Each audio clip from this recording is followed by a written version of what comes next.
and the courage to obey your precepts. May they comprehend your vision for our nation and world, becoming instruments for your glory. Lord, fill them with your power so that no weapon formed against them will prosper. Help them to view the shortcomings of others with patience and to be grateful for the exemplary virtues they witness each day. We pray in your glorious name. Amen. Would you please join me in the recitation of the Pledge of Allegiance? I pledge allegiance to the flag of the United States of America and to the republic for which it stands, one nation under God, indivisible, with liberty and justice for all.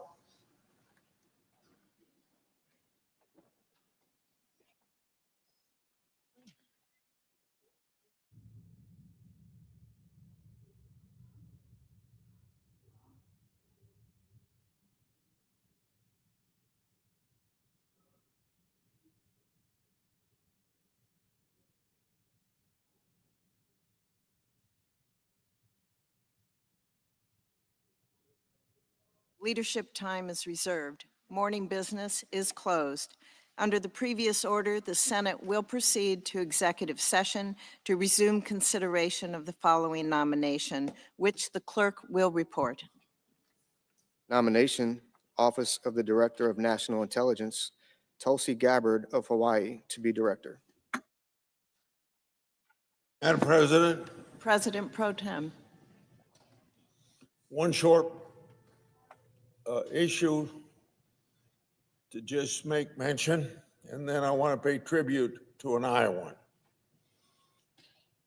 This week, we're going to vote on the Secretary of Agriculture to be confirmed for the cabinet. That person was voted out of committee unanimously. So I think it's ridiculous for the minority, for a committee where every Democrat and every Republican voted for this nominee, to have even 1 minute of debate. It ought to be proved by unanimous consent. Now, it may not be, but at least I expressed my opinion and I gave a rationale why that should be done. We shouldn't be spending 30 hours of debate on somebody that's been approved unanimously by the Agriculture Committee. So today, I pay tribute to an outstanding Iowan who celebrated her 65th birthday, February 9th, an astronaut and patriotic American. Peggy Whitson has never stopped reaching for the stars. Her hometown is located Ringgold County. That community of Beaconsfield, its community building, is also the birthplace of another Iowan icon, the Hy-Vee supermarket, famous in about 7 Midwestern states. Peggy Whitson's spent 675 days in space, more than any other American astronaut or woman in the world. This year, she's heading right back to space for a historic 5th space mission. By all accounts, she's driven to help humanity. We don't often think about space travel as helping humanity, but she does it from tracking cancer cell growth to developing therapies that save and extend the quality of life here on Earth. So there is something very heavenly that has some earthly good.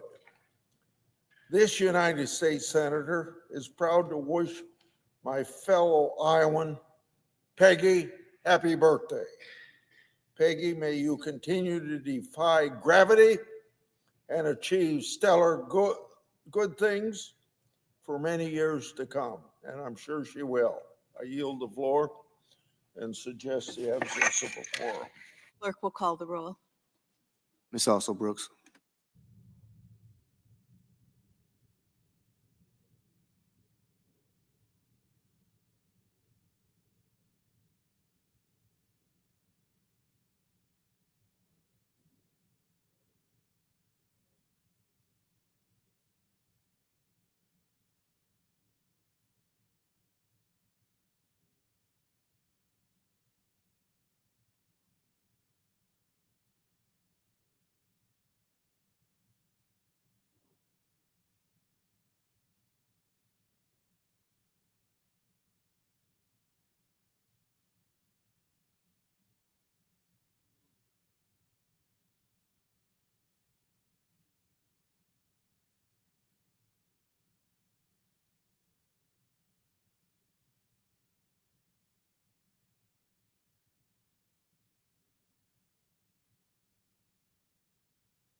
The Majority Leader, Thank you. Madam President, I ask unanimous consent the quorum call be suspended. without objection. Madam President, this week the Senate will be considering its 14th nominee for President Trump's cabinet, Tulsi Gabbard, for Director of National Intelligence. Ms. Gabbard is a patriot. She's someone who's motivated by service, and she's been serving her country and community since she was 21 years old when she was elected to the Hawaii state legislature. Like many Americans of her generation, she felt called to serve her country after the attacks of September the 11th. And after her first session in the Hawaii legislature, she enlisted in the Army National Guard. The following year, she dropped her re-election campaign to volunteer to deploy to Iraq, the first of 3 deployments that she's made. It was after her second deployment, now as an officer and platoon commander, that she set her sights on making an impact on national and global issues, eventually being elected to the U.S. House of Representatives. Madam President, Tulsi Gabbard has worn the uniform of our country for the last 22 years, leading American soldiers in some of the most dangerous parts of the world. She also served 8 years in Congress, including service on the Homeland Security, Foreign Affairs, and Armed Services Committees. By her own count, she's taken an oath to support and defend the Constitution of the United States at least 8 times. Madam President, as both a military officer and policymaker, Ms. Gabbard has been a consumer of intelligence. She knows that good decisions depend on having the best information. And she knows that the cost of bad information is measured in lives lost. Madam President, in recent years, there have been some significant intelligence failures. And these failures aren't confined to one agency or one part of the world. The intelligence community needs to refocus on its core mission, collecting intelligence and providing unbiased analysis of that information. That's what Tulsi Gabbard is committed to ensuring if she is confirmed to be DNI. And I believe she has the knowledge and leadership capabilities to get it done. Madam President, I'm also grateful that Ms. Gabbard has expressed a willingness to right-size the office of the DNI. When this position was created by Congress in the wake of 9/11, it was designed to be a sort of quarterback, if you will, for the intelligence community. It was designed to be a lean organization focused on coordination and ensuring all the elements of the intelligence community are communicating and working together toward a common purpose. But it quickly became much larger than intended, and it has become a bureaucracy unto itself. So I'm glad that Ms. Gabbard plans to focus on identifying and eliminating redundancies and inefficiencies to restore the office to what it was originally designed to be. I was also very pleased to hear Ms. Gabbard say at her hearing that Section 702 is, and I quote, essential for our national security, end quote. This foreign intelligence collection program is a key tool used to identify threats to Americans at home and abroad. And I was glad to hear Ms. Gabbard acknowledge its importance. I was also pleased that Ms. Gabbard intends to prosecute leakers to the full extent of the law. In a day and age when anything and everything ends up on the internet, it is essential that we have zero tolerance for those who deliberately compromise classified information, and we must safeguard our sensitive sources and intelligence collection methods. Madam President, Tulsi Gabbard is a patriotic American. She believes strongly in the mission with which she'll be tasked, keeping America safe. And you don't have to take my word for it. Take it from Americans who have served alongside Ms. Gabbard during her 22 years in uniform, from the people who have put their lives in her hands. As one wrote, and I quote, her exceptional qualifications coupled with a proven track record of leadership and unwavering commitment to safeguarding our national interests render her the unequivocal choice for this critical position, end quote. And from another, and I quote again, I know Tulsi will be fully committed to protecting all Americans during this pivotal moment in American history, end quote. Well, Madam President, sounds like what we need in a director of national intelligence. And I look forward to confirming Ms. Gabbard this week. Madam President, I yield the floor. I suggest the absence of quorum. Clerk will call the roll. Ms. Also Brooks,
Madam President, The Democratic whip.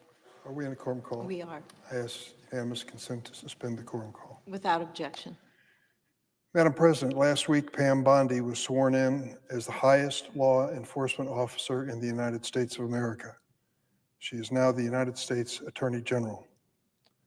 Unfortunately, as many of us feared, Attorney General Bondi took immediate steps to undermine the integrity of the Department of Justice. President Trump, after Bondi was confirmed, even said, quote, "I know I'm supposed to say she's going to be totally impartial with respect to Democrats. I'm not sure if there's a possibility of totally," unquote, President Trump. On day one in office, Attorney General Bondi created a so-called weaponization working group, a task force to investigate, quote, "the activities of all departments and agencies exercising civil or criminal enforcement authority over the last 4 years." Bondi said that she would, quote, "investigate the investigators," and, quote, "prosecute the prosecutors." And now she's doing exactly that, to seek the, quote, "retribution against political enemies, real and perceived, that President Trump has repeatedly threatened. I wish I could say I'm surprised by Attorney General Bondi's actions, but last week I stood at this very spot, sounding the alarm just before her confirmation vote. The writing was on the wall.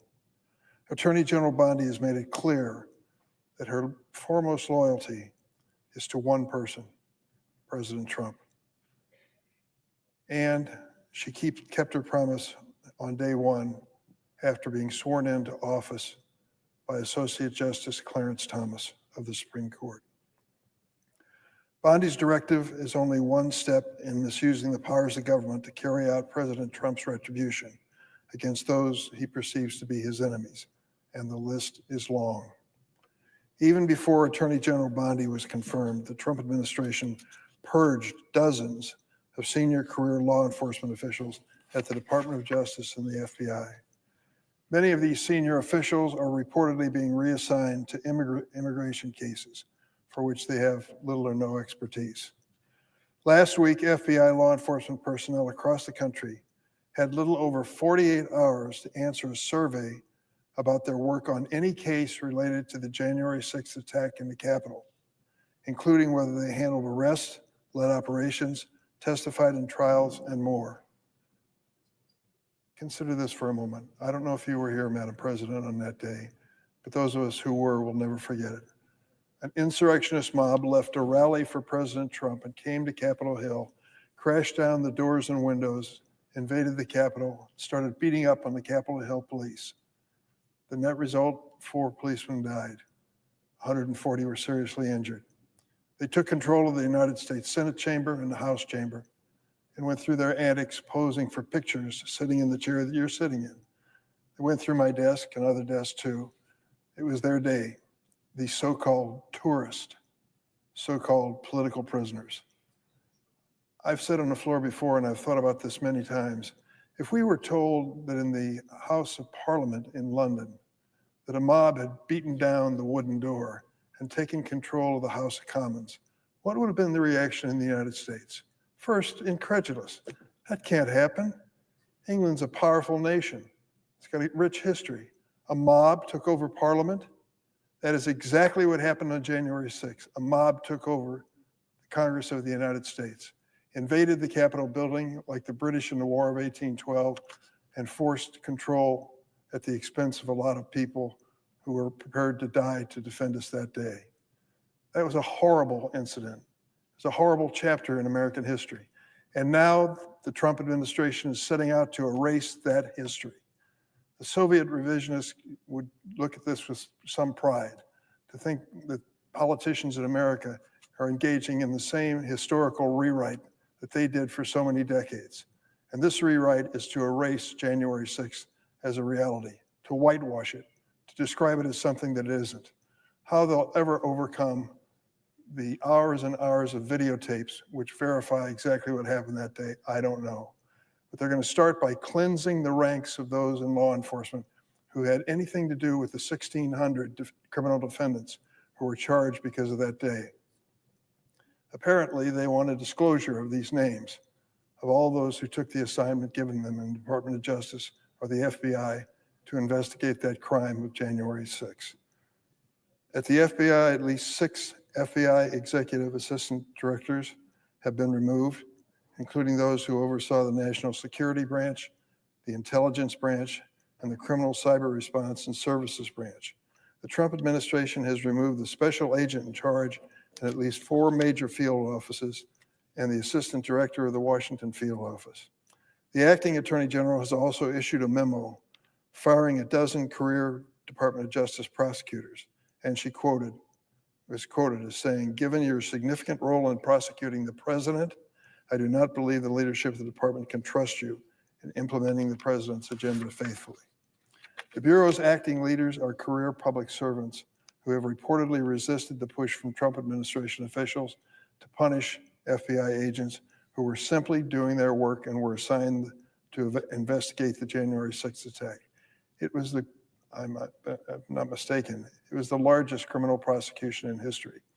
And to think that many assistant attorneys general and members of the FBI were in some role in its pursuit is no surprise whatsoever.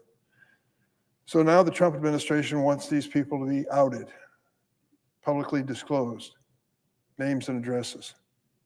This weekend, the Bureau turned over the personnel details of thousands of FBI personnel. Thankfully, a temporary court order was issued on Friday that is keeping the Department of Justice from revealing those names. Is there any danger to these women and men who swore allegiance to the United States and its Constitution and pursued the official duties of the Department of Justice? Why, of course there is. The previous head of the FBI told us that the situation is grim when it comes to domestic terrorism in the United States. So is he suggesting that perhaps the Proud Boys and the Oath Keepers can't wait to get this list the Trump administration's produced? A list of those who did their duty under the Constitution and pursued these cases on the January 6th outrage. I'm afraid that's a fact.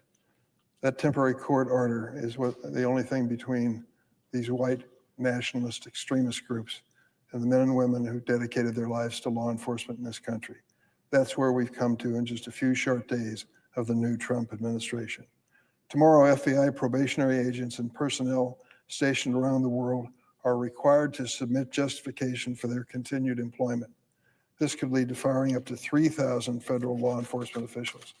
Don't tell me you want to fight crime. Don't tell me you want to stop narcotics and then dismiss 3,000 FBI and Department of Justice officials.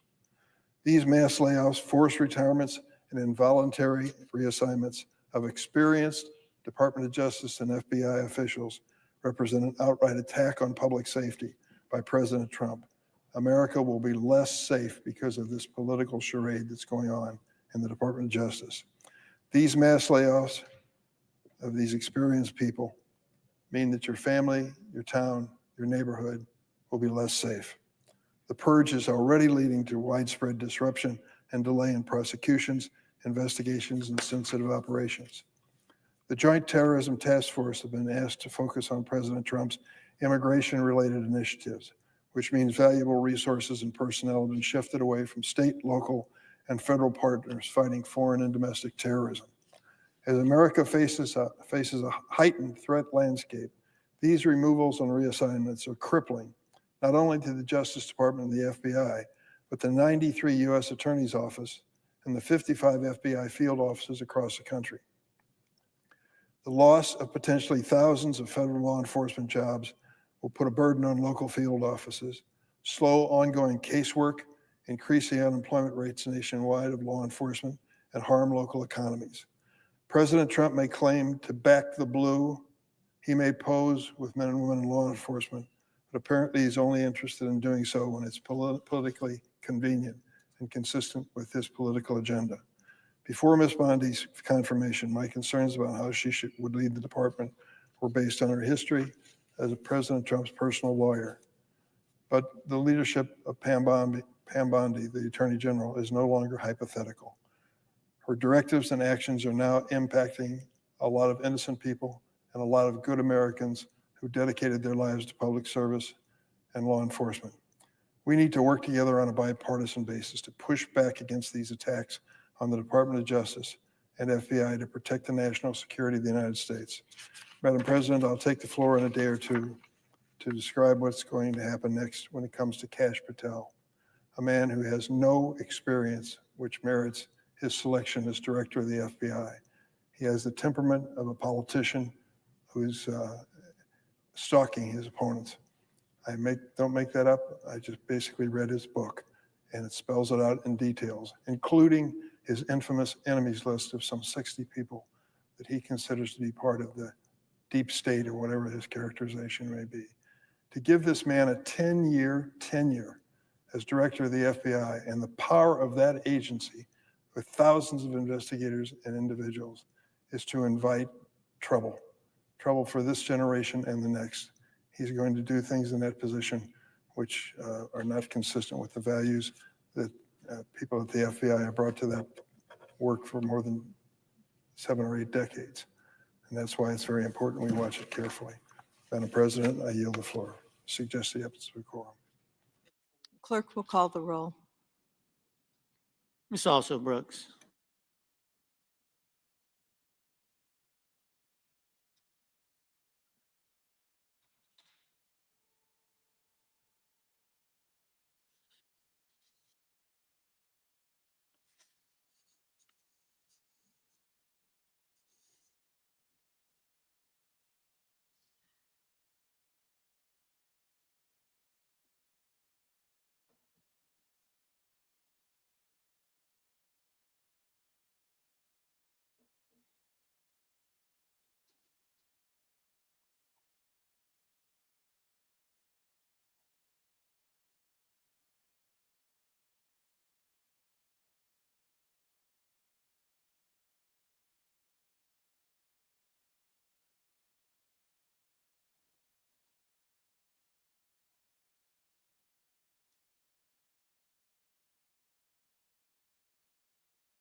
Madam President. The senator from Texas. Madam President, I ask unanimous consent that the quorum call be rescinded. Without objection. Madam President, last week the Senate voted to confirm Chris Wright as President Trump's Secretary of Energy. You know, the United States has been blessed with incredible natural resources, and it's something, frankly, that it seems like President Biden sought to deny the American people the benefits of that endowment with this vast natural resources. And President Trump is going to reverse those policies and make sure we take full advantage of it for many reasons. I was proud to support Secretary Wright's nomination, and I can't think of a better candidate to oversee the implementation of one of President Trump's key campaign promises to unleash American energy in a new golden age of prosperity. Under 4 years of the Biden administration, Americans suffered from burdensome energy prices, resulting in his backward approach to energy policy. We know that inflation was part of what was driving those high energy prices, but also the refusal to take advantage of what God has given us in terms of natural resources. From day one, President Biden prioritized the view of climate radicals, while the interests of Texas families and our national security were apparently an afterthought.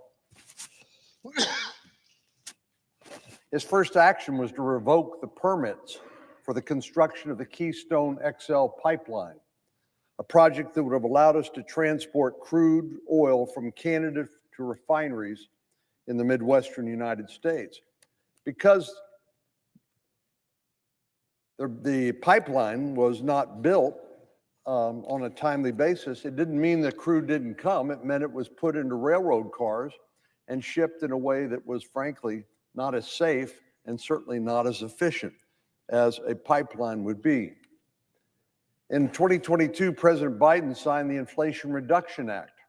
And while this law did nothing to reduce inflation, it did create massive subsidies for electric vehicles, most of which average working American families can't afford to buy. But it is the car of choice for many high-income coastal elites. But it wasn't enough to just subsidize electric vehicles. In 2024, the Biden administration went further in finalizing a rule requiring 2/3 of new cars on the market to be electric or hybrid by 2032.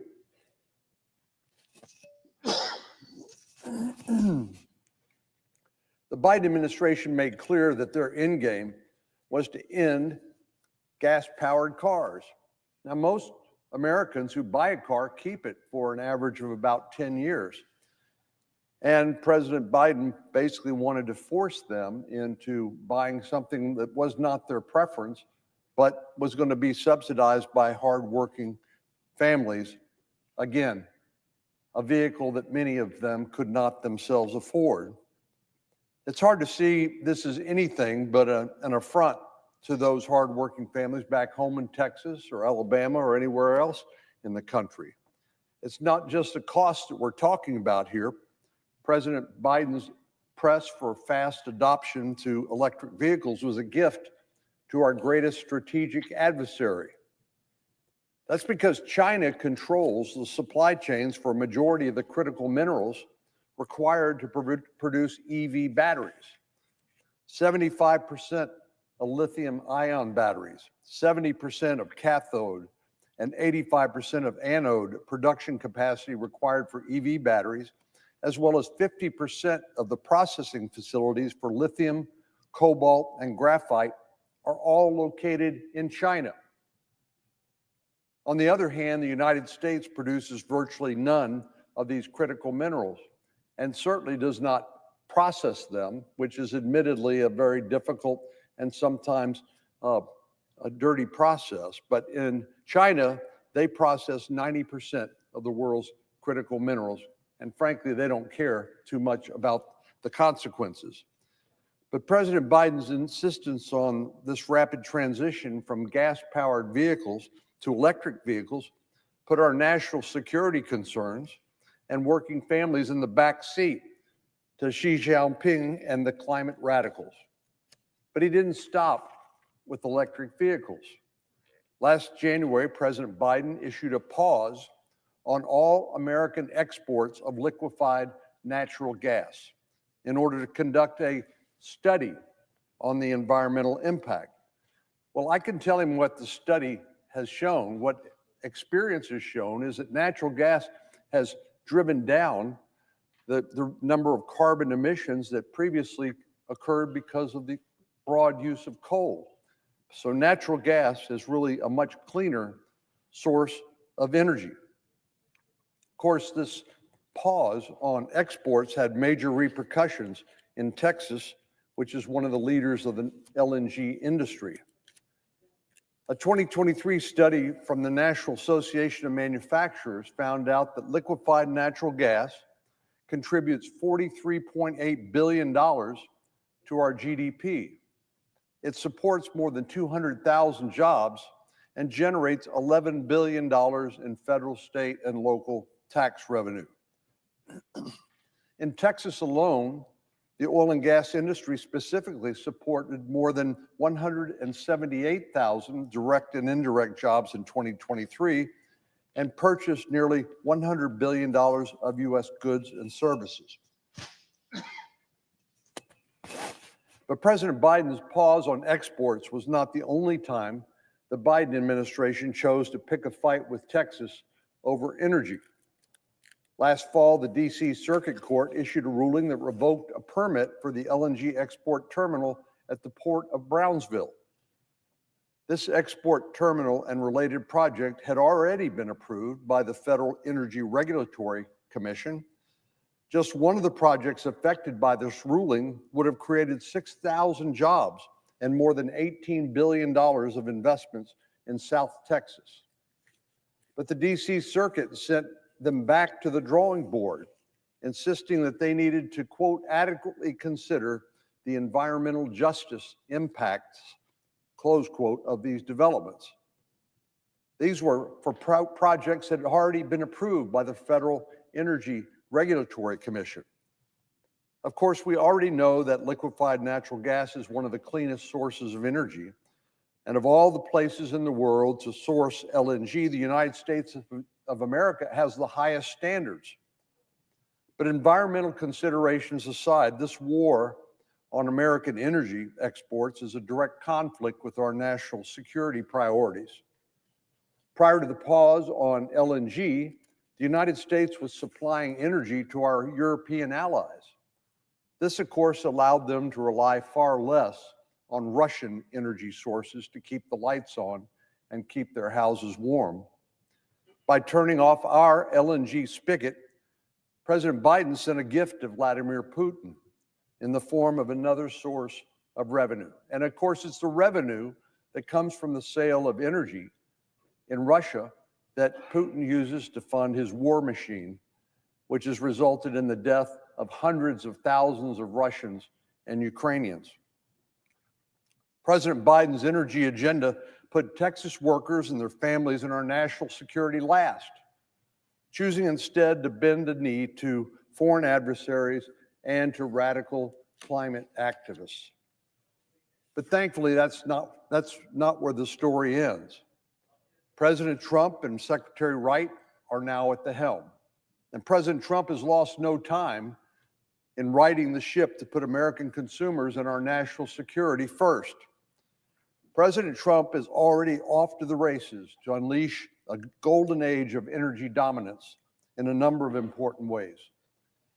On the first day of his presidency, he reversed President Biden's disastrous LNG pause. This will allow our allies to access to the oil and natural gas that comes from Texas projects in the Gulf of America, rather than relying on our adversaries. Furthermore, it's not just Texans and our European allies who can benefit from President Trump's and Secretary Wright's agenda. By reforming the permitting process, we can make sure that everyone within the United States has access to our abundant domestic energy supplies. And it will bring prices down, as President Trump has said is important in his fight against 40-year high inflation under the previous administration. Unfortunately, some of our New England states, notably states like Maine and Massachusetts, are still reliant on foreign fuel. And that's because of the lack of pipelines that would take the LNG and transport it up into that part of the United States. Due to stringent shipping requirements from the Jones Act, it's more costly to transport natural gas from the Gulf of America to New England than it is for these states to import fuel from foreign countries. The Jones Act was intended to protect U.S. shipping, but in this case, it has the unintended effect of decreasing our energy independence. I have no doubt that common sense permitting reforms can right this wrong. I look forward to working with President Trump and his administration to unleash American energy through an all-of-the-above approach so that Texas and the Gulf of America can once again supply the nation and the world with reliable, affordable energy. The Biden administration's energy policies lined the pockets of America's adversaries to appease climate radicals while hardworking Americans were stuck with the check.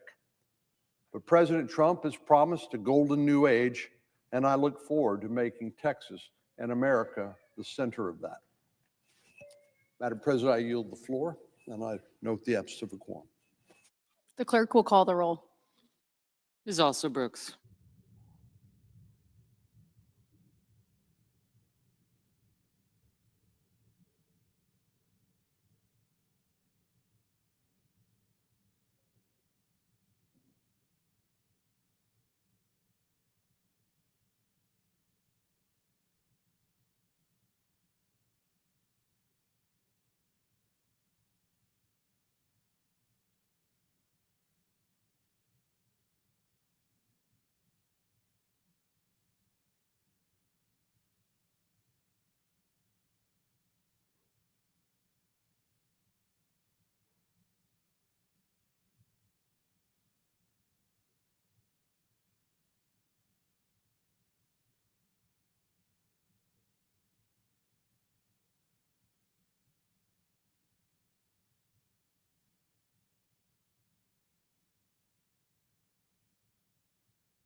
President, The Democratic Leader, I ask unanimous consent the quorum be dispensed with. without objection. Now, Madam President, I just got back from Albany and Syracuse, where I visited two of our community health centers, the Syracuse Community Health Center and the Hometown Health Center in Schenectady. These community health centers do amazing work, amazing work. They provide good, effective, efficient health care for so many people. In New York State, about 2.4 million people get help from the community health centers. In central New York that I visited in Syracuse, about 80,000. In the capital region where Albany is, 110,000. And let me say, Madam President, that when President Trump instituted his freeze, his funding freeze, it sent shockwaves through these two centers and hundreds of others across the country. All of a sudden, payments frozen, funding frozen. No reasoning, no logic, nothing. They wondered, do they have to lay off people? Could they pay the rent? They wondered if they could give health care, for someone who had a 2-week plan. Maybe the doctor shouldn't prescribe it in week 1 because he wouldn't be around. Money wouldn't be around in week 2. They depend on federal funding. They get somewhere between 15 to 20% of their funding. They've been going on since the 60s and delivering great, efficient health care. And all of a sudden, this funding freeze drops on them like a ton of bricks. And it wasn't just community health centers. Veterans organizations, mental health organizations that provide mental health help for people. Head Start in Western New York, 2 of our Head Starts in rural America, in rural Western New York, closed. And 200 families had to struggle to find what to do because, when you're a single mom or a single dad, or even a mom and dad, 2-parent family, and there's nobody there watching the kids, there's no Head Start, what are you going to do? Should I stay home from work, maybe risk salary being docked, even losing my job? It was horrible. This occurred across the country. Now, thank God people rebelled. Thank God people made their voices heard. And the funding freeze was rescinded. But the damage still is there. There was a healthcare center where I visited in Syracuse. This one was in the Mohawk Valley. That funding, $71,000 on a thing they were building, stopped. 5 centers in Virginia closed. And funding is still intermittent in healthcare centers throughout New York State and throughout the country. Cruel, unfair, awful. These programs help people.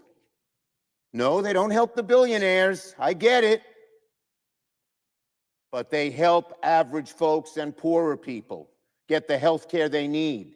They help them see a doctor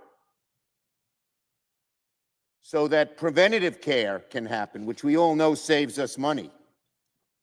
They're a shining example of public service that does enormous good for millions of families.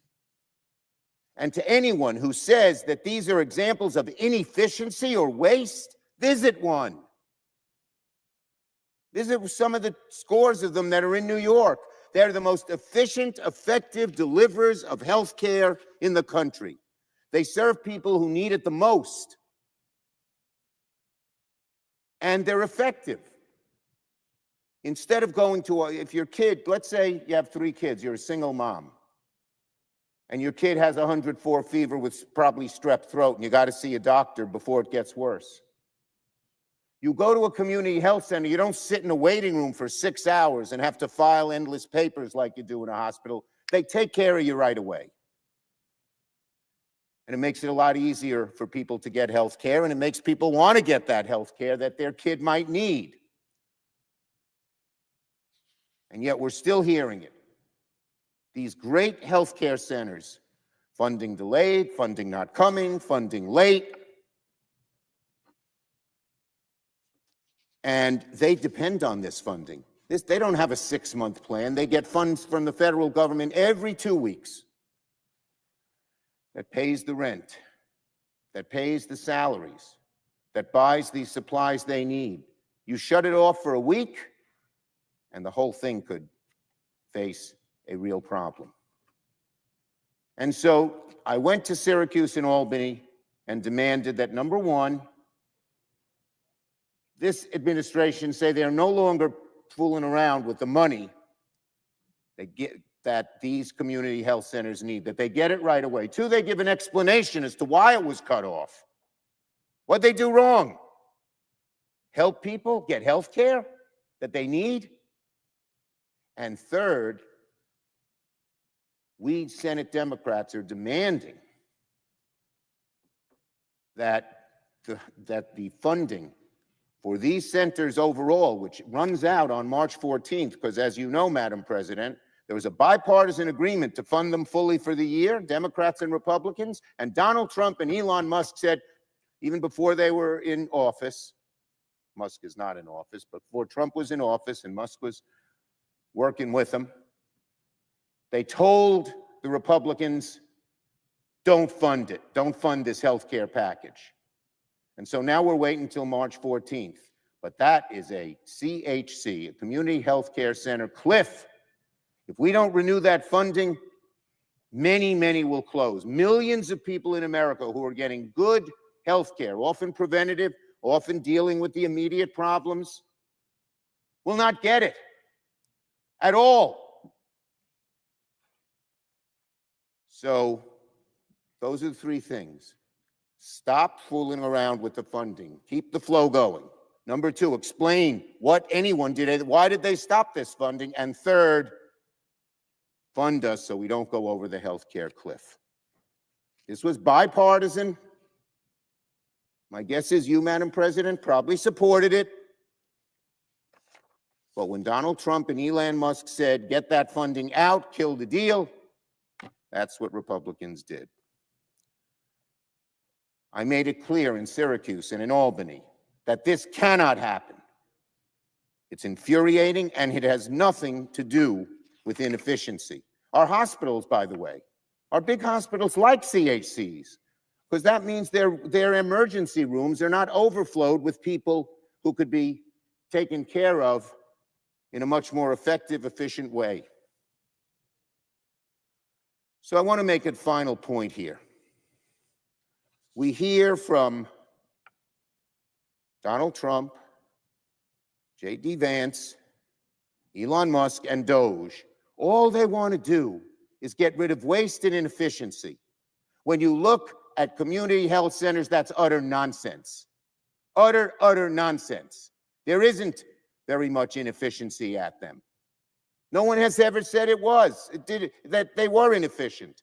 In fact, most people who look at it say they're the most efficient providers at a lower cost with less to do in healthcare, less paperwork, less all of this than other places.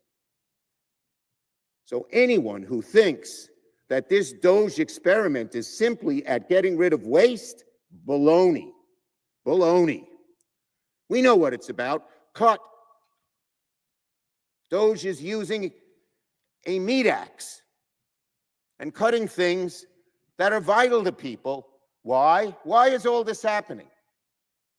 Because a careful look at inefficiency in government, even with a new administration that might want to look at it a little differently, would not just cut everything. Not just cut everything. And the bottom line is, it's all to cut as $2.5 trillion, $2 trillion. We know what they're doing. And unfortunately, too many of our Republican colleagues are going along. They're making these cuts so they can give the very wealthiest people in America a bigger tax break. Take a working class family that's getting health care and say, you don't get it anymore, so Mr. Ultra Billionaire can get more tax breaks. Come on. That's what's going on here. And it's across the board. We saw what they did with AID. Well, one program AID is working on as I understand it, is dealing with Ebola in the middle of Africa. It's cut out the program. What if Ebola spreads around Africa and even here? Most people think that's a very good program. Most people thought PEPFAR did a lot of good, but they cut it all. They didn't point out and say, this is inefficient and that is inefficient and cut it, but let's keep the good stuff. Cut it all. And we know why, once again. It's because the billionaires want even a bigger tax break. So my visit to CHCs, the two CHCs I visited, hometown in Schenectady and Syracuse Healthcare in Syracuse, were very moving to me. I saw dedicated people who want to help people. I saw patients come in and get decent health care. And yet, it's on the chopping block. That's not what America voted for, Madam President. That is not what America voted for. So I hope we will have a bipartisan coalition to fund our health centers. And I also hope that this administration, whether it comes to community health centers or so many other good programs across the board, will not freeze their funding, will not just say we're cutting you. We'll look at things carefully. There is inefficiency. Use a scalpel. Get rid of it. But don't cut everything. And again, it seems the logic is very simple. They're really not interested in making the government more efficient. They just want it to cut a certain huge amount of money. They don't care where it comes from, 2.5 trillion, 2 trillion, 1 trillion, regardless of the consequences for working families. It's a shame. It's a shame. Now, on our whistleblower portal. So today, we Senate Democrats have a very simple message to the American people, and that is if Donald Trump won't stand up for the rule of law, and Senate Republicans won't lift a finger to hold him accountable, Senate Democrats will. So today, I joined with a number of my colleagues to announce a new Senate Democratic whistleblower portal to help fill the void that Donald Trump created by firing the government's independent watchdogs. The whistleblower portal will give civil servants and people of goodwill the chance to report on potential wrongdoing in government, abuse of power, threats to public safety. Donald Trump has tried to wipe the government clean of all transparency and accountability. That's why they got rid of so many of the IGs, for instance. But Senate Democrats won't let him. We believe in transparency. We believe in accountability. Donald Trump has tried to reshape our entire democracy to fit his unlawful impulses and serve his personal political interests. Senate Democrats won't let him. And so we have the whistleblower portal. We are urging Americans who see some real wrongdoing being created by this DOGE thing to report it. I think all Americans want government to be transparent. We all agree that ensuring accountability is vital. But thus far, this new administration has done the opposite. Today, with the whistleblower portal, we Senate Democrats are taking one step to help keep accountability and transparency alive. And one more thing on the upcoming Republican tax cuts when the Budget Committee meets in a couple of days. Basically, there's a great debate between House and Senate Republicans. Should it be one bill or two bills? Let me tell you, the real issue is, what are they going to cut that hurts working Americans to fund the billionaires? Whether it's one bill or two bills to help not fund the billionaires, to help give greater tax cuts to the billionaires. Defunding the National Institute of Health? Cutting that back where health researchers are telling us that it will impede cancer research and the great research that we've done that helped the American people live healthier and longer? defunding things like CHCs, which I just mentioned, so much else, all for one reason. So let's not, I would say to my fellow Americans, don't get caught up in this gobbledygook, one bill or two bills. We all know the goal is the same. Cut, cut, cut, even vital programs that help working Americans, to give tax cuts, tax breaks to the wealthy.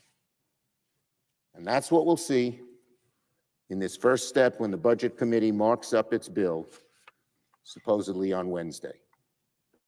One bill, two bills? No. It could be 50 bills. I don't care. It comes down to the same thing. The end goal for Republicans to pass gargantuan tax cuts for Donald Trump and their billionaire friends. Cut the daylights out of everything else. Medicaid, Medicare, school lunches, prescription drug reform, medical research for these tax cuts. The American people are going to learn this as we move forward, and I don't think they're going to like it. I yield the floor and note the absence of a quorum. Roll. Ms. Alsobrooks.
Madam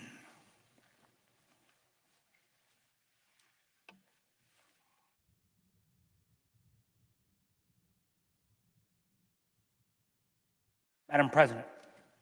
The senator from Virginia. Madam President, are we in a quorum call? We are. Madam President, I ask that the proceedings of the quorum be vitiated. Without objection. Madam President, I rise this afternoon in opposition to the nomination of Tulsi Gabbard to be Director of National Intelligence, because nothing less than our national security is currently on the line. I'm going to start by saying that I have nothing but respect for Ms. Gabbard's many years of service to our nation, both in uniform and as a representative for Hawaii. I don't question Ms. Gabbard's patriotism. I oppose her nomination because I question her judgment.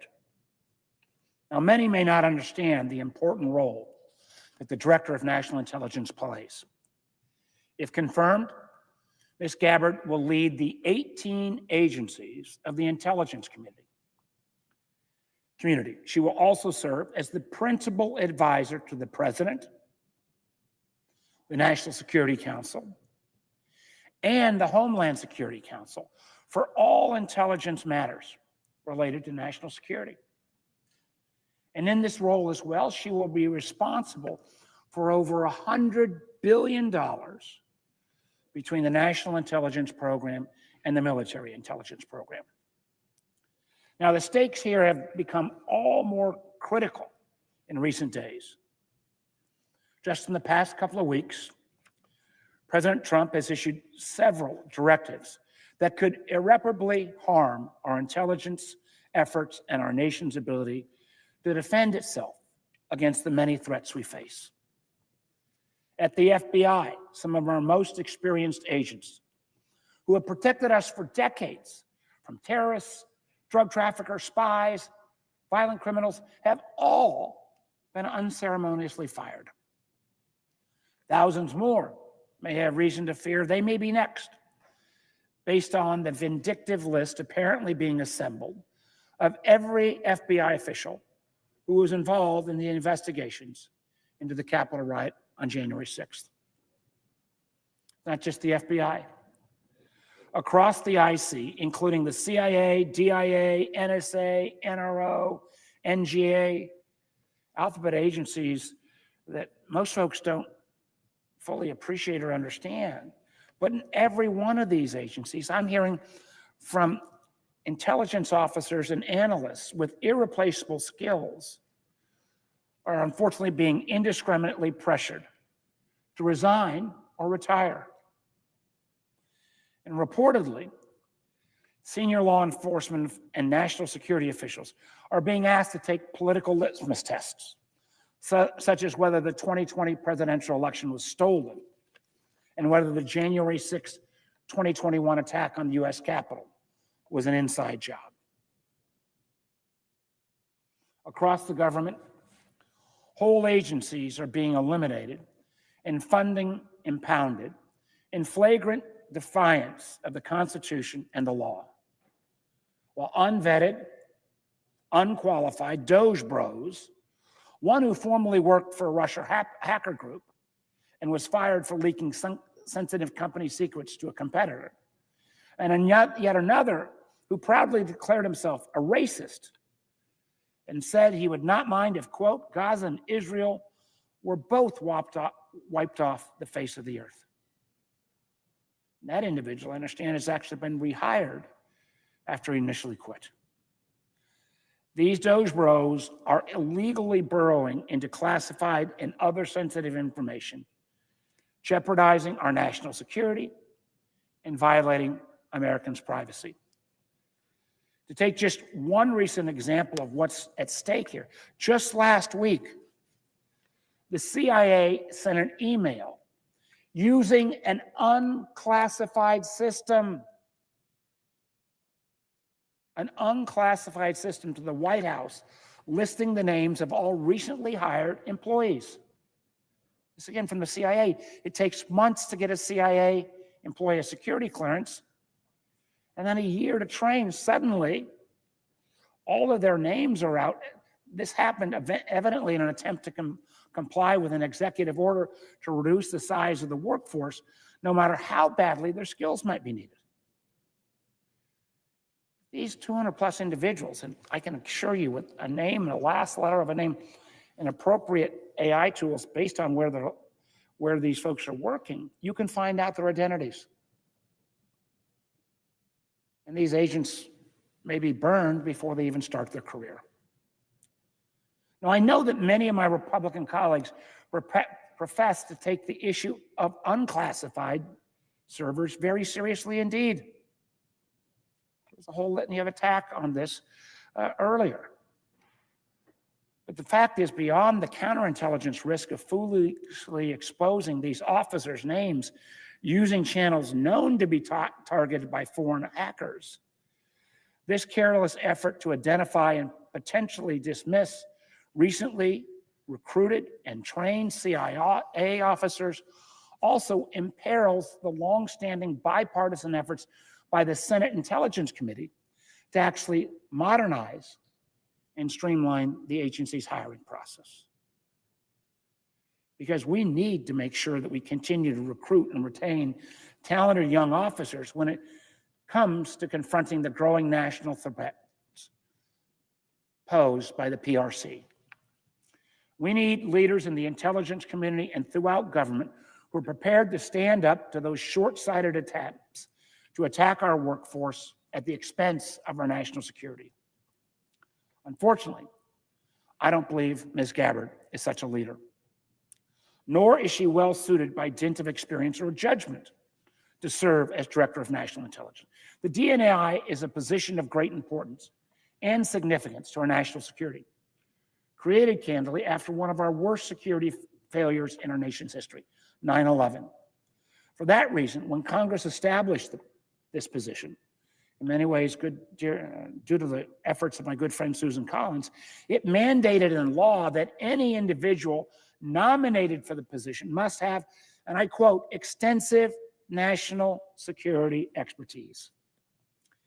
As I noted previously, the DNI was created to fill this gap after 9/11, because this mission is to share intelligence not only between the 18 entities that make up the American IC, but also to work with our allies, because it is predicated, this sharing of information, sharing of intelligence with our allies is predicated on trust. There's no agreement. Trust that we and our allies will protect each other's secrets. Yet repeatedly, Ms. Gabbard has excused our adversaries' worst actions and instead often blamed the United States and our allies for them. For example, she blamed NATO for Russia's 2022 invasion of Ukraine. And despite the unanimous assessment of the Trump administration's DOD, State Department, and IC, she rejected the conclusion that Syrian dictator Bashar al-Assad used chemical weapons against his own people. Now, I don't know if her intent in making those statements was to defend those dictators, or if she was simply unaware of the intelligence and how her statements would be perceived. In either case, it calls into question her judgment. And if she has what it takes to build and develop the trust relationships necessary to give not only our IC workforce, but equally important, to give our allies confidence that they can share their most sensitive intelligence with us. Make no mistake about it. If our allies stop sharing that intelligence, we will be less safe. To offer just one example, last summer, intelligence sharing between the United States and Austria saved countless lives by disrupting a terrorist attack at a Taylor Swift concert, underscoring the importance of these relationships. Ms. Gabbard has also been publicly outspoken in her praise and defense of Edward Snowden, someone who betrayed the trust and jeopardized the security of our nation. The vast majority of the information he stole and leaked before, I would mind you, he ran off to hightail in both China and Russia. Most of this information, I can assure you, had nothing to do with America's primacy. but did compromise our nation's most sensitive collection sources and methods. In many ways, we're still paying a price for Snowden's betrayal, and it is beyond dispute that his actions put our men and women in uniform in places like Iraq and Afghanistan at risk. Yet, Ms. Gabbard has celebrated Snowden as a, quote, brave whistleblower and advocated his pardon. This is someone that my friend Tom Cotton, who's the chairman of the Intelligence Committee, called a traitor who should, quote, rot in jail for the rest of his life. A week ago at the hearing, member after member, particularly my Republican friends, gave her chance and again to just be willing to call out Snowden as a traitor. She repeatedly declined. Instead, she said, and I quote, "The DNI has no role in determining whether or not Edward Snowden is a lawful whistleblower." Now, not only does she seem to believe that someone who divulged sensitive national secrets to Russia and China should be celebrated as brave and not denounced as a traitor, she does not also seem to understand the DNI's role in whistleblower determinations. Because in fact, the DNI has a significant role in transmitting lawful whistleblower complaints to the intelligence committees. It would be irresponsible to confirm someone who cannot distinguish between complaints that are made lawfully and those that are not. Further, it is the statutory responsibility of the DNI to, quote, protect intelligence sources and methods from unauthorized disclosure.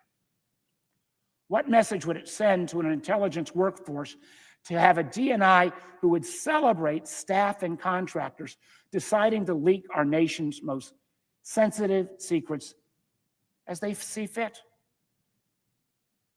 Now let me move to another issue of pressing relevance to this nomination. That's Section 702 of FISA. This bill, this tool, it's really hard to overstate the importance. The information that we derive from this tool is responsible for about 60% of the intelligence in the president's daily brief. And it's been instrumental in disrupting everything from terrorist attacks to fentanyl trafficking to foreign cyber attacks. Now, many in Congress have at various points supported reforms to 702 to better balance security and civil liberties. But again, Ms. Gabbard has gone so much further. Not only did she vote against reauthorizing 702, she introduced legislation to repeal the whole thing and called its very existence, quote, a blatant disregard for our Fourth Amendment constitutional rights. Now, I do understand that after she was nominated to be DNI, she had a conversion, a confirmation conversion, and expressed a change of heart. Now, that's welcome, but it's just not credible. Just last May, she criticized the reforms we put into 702. Just last May, she criticized those very reforms she now credits with changing her mind, as again, the reforms, she called them, quote, made the law many, many times worse. Now, the DNI is responsible for making annual certifications under Section 702, without which all collection under the law will cease. And the law itself is up for reauthorization in just over a year, a process typically led by the DNI. I have no confidence in Ms. Gabbard's commitment to either task. Nor is it the only issue where she's demonstrated poor judgment that should be disqualifying for the role. During an ill-advised trip to Syria and Lebanon in 2017, Ms. Gabbard exercised terrible judgment in electing to meet with Bashar al-Assad amidst a conflict in which Assad was using gas and other chemical weapons against his own people. And on that same trip, she also met with Ahmed Baradin Hassoun. Many Americans may not be familiar with Mr. Hassoun, but in 2011, he threatened to commit suicide bomb attacks against the United States. Now, at her confirmation hearing, Ms. Gabbard claimed not to know about Hassan's past, but reporting followed the hearing makes it clear that our staff made her aware of that history at the time of her trip in 2017. To say nothing of the fact that if she'd simply Googled this guy, that would have revealed his past. What does it say about her judgment and experience that she would willingly meet with someone who has very publicly issued threats against the United States of America? Nor is this an isolated lapse. Just last summer, she accepted a trip to Italy that was paid for by the foundation of Pierre Louvet, a man with deep connections to sanctioned Russian oligarchs. And at her confirmation hearing, she seemed unable to recognize why the national security interest of the United States might be better protected if TikTok, a social media app that reached into homes of millions of Americans, was actually under American ownership, rather than being subject to the controls of the PRC and ultimately the Communist Party of China. The world today is more complex and more dangerous than ever before. And we need serious people with the experience, expertise, and judgment to navigate that complexity. Unfortunately, Ms. Gabbard is not such a nominee. A vote in favor of her confirmation is an endorsement of President Trump's lawless efforts to hollow out our national security workforce, and her confirmation will further strain the alliances that have kept our country safe for decades. Therefore, I urge my colleagues to oppose Ms. Gabbard's nomination. With that, I yield the floor.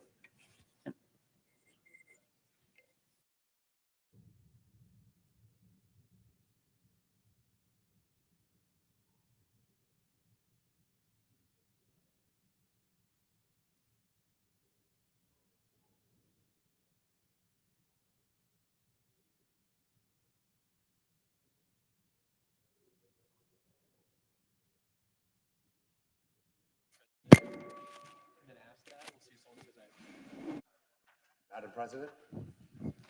The senator from Ohio.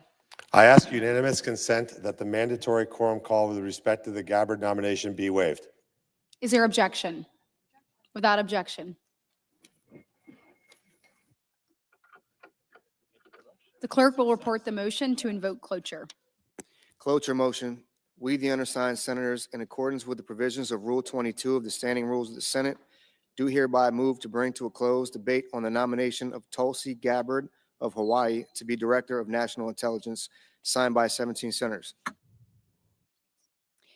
By unanimous consent, the mandatory quorum call has been waived. The question is it the sense of the Senate that debate on the nomination of Tulsi Gabbard of Hawaii to be the Director of National Intelligence shall be brought to a close? The yeas and nays are mandatory under the rule. The clerk will call the roll.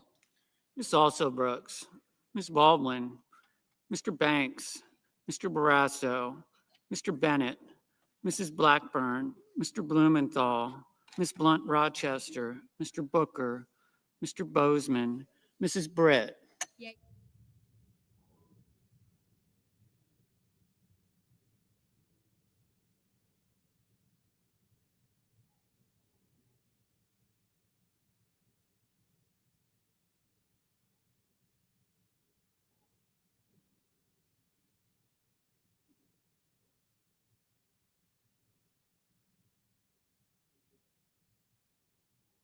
Mr. Budd.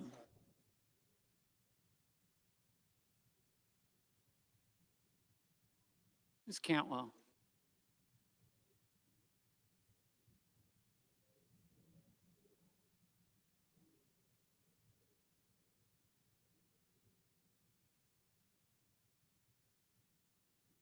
Mrs. Capito.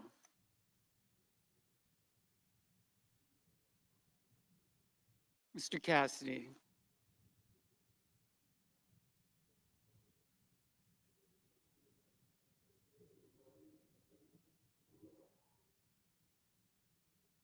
Ms. Collins.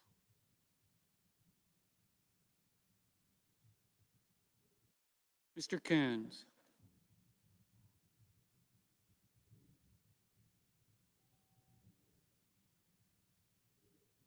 Mr. Cornyn,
Mr. Coons, Mr. Cornyn, Ms. Cortez Masto, Mr. Cotton, Mr. Kramer, Mr. Crapo, Mr. Cruz, Mr. Curtis, Mr. Daines,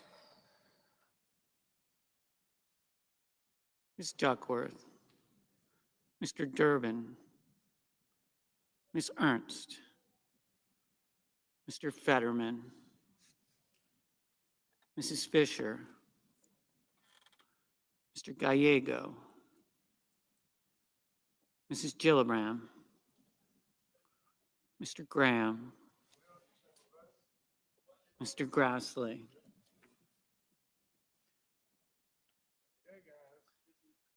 Mr. Haggerty, Positively, yes. Ms. Hassan, Mr. Hawley, Mr. Heinrich, Mr. Hickenlooper,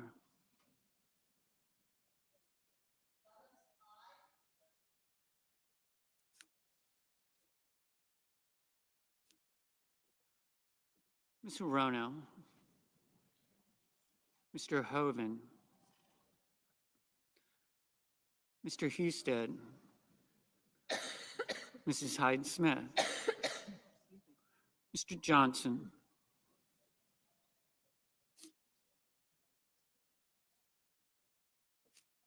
Mr. Justice, Mr. Kane, Mr. Kelly, Mr. Kennedy, Mr. Kim, Mr. King, Ms. Klobuchar, Mr. Langford, Mr. Lee, Mr. Lujan,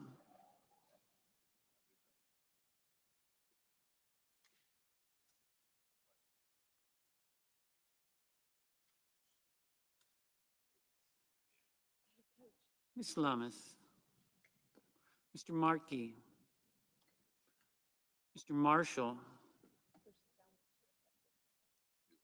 Mr. McConnell, Mr. McCormick, Mr. Merkley, Mrs. Moody, Mr. Moran,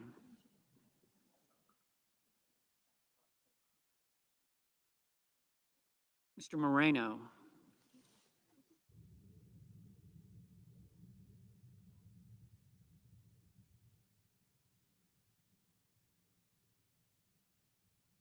Mr. Mullen,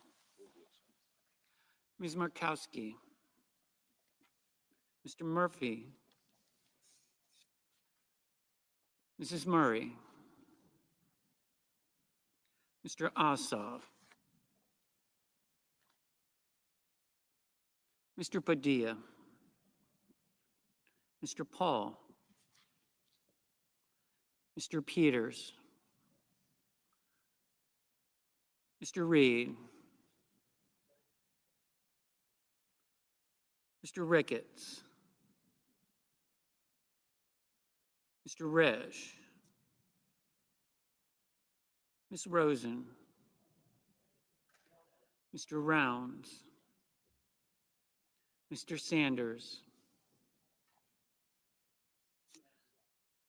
Mr. Schatz,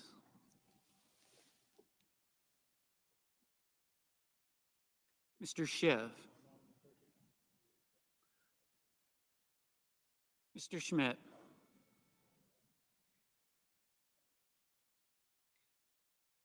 Mr. Schumer, Mr. Scott of Florida,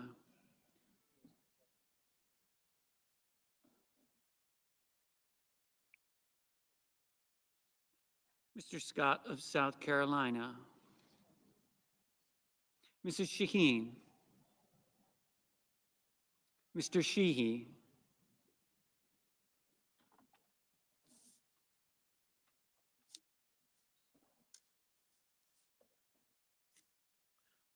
Ms. Slotkin, Ms. Smith,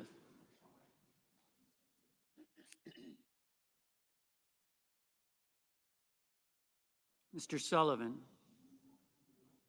Mr. Thune, Mr. Tillis, Mr. Tuberville,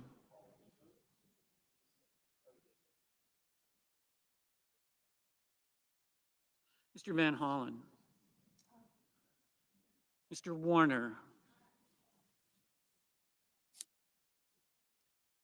Mr. Warnock, Ms. Warren,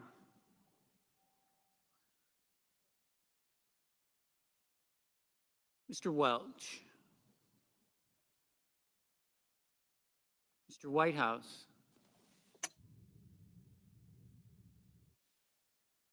Mr. Wicker, Mr. Wyden, Mr. Young,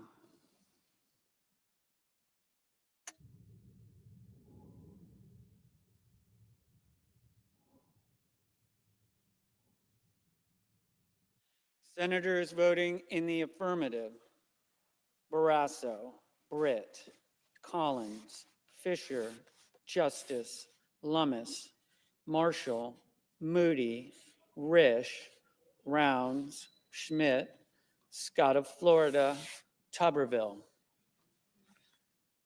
Mr. Curtis, aye. Senators voting in the negative: Duckworth, Gallego, Hassan, Heinrich, Kane, Kim, Merkley, Murphy, Padilla, Shaheen, Van Hollen, Warner, Whitehouse, Wyden.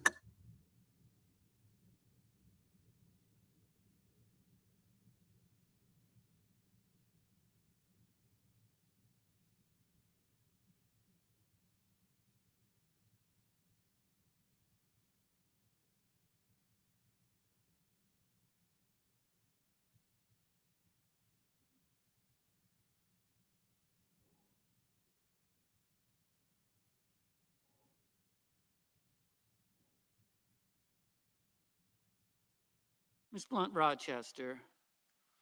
Ms. Blunt Rochester, no.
Mr. Paul.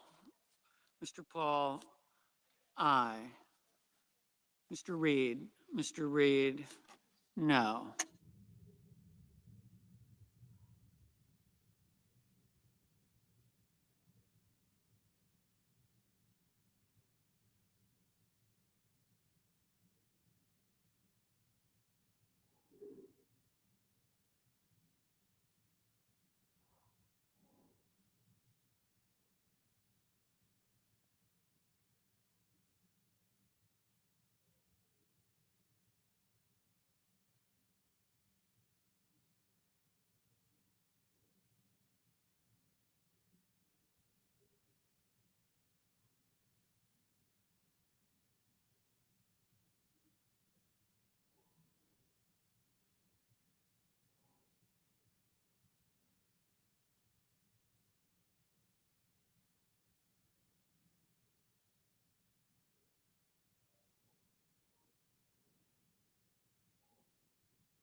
Mr. Markey. Mr. Markey, no.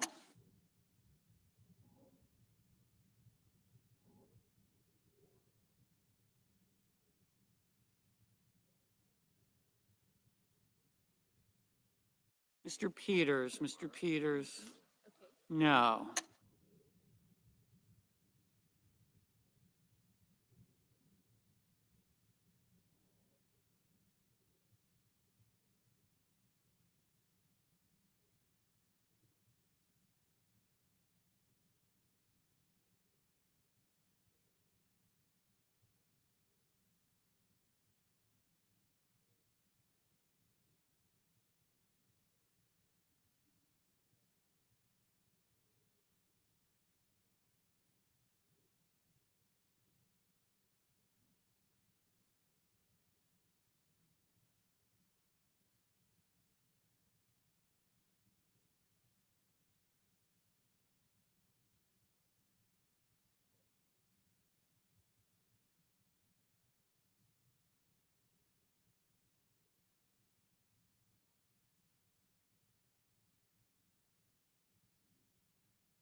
Mr. McConnell. Mr. McConnell, aye.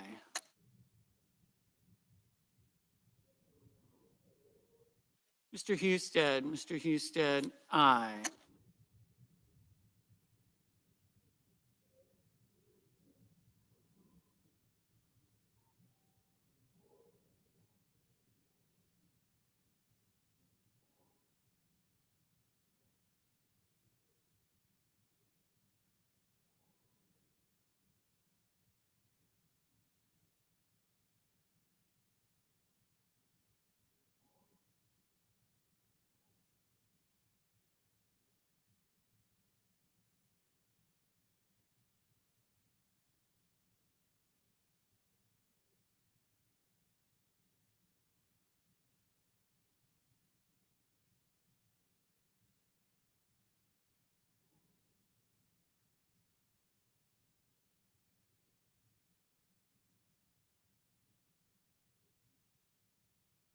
Ms. Also Brooks. Ms. Also Brooks, no.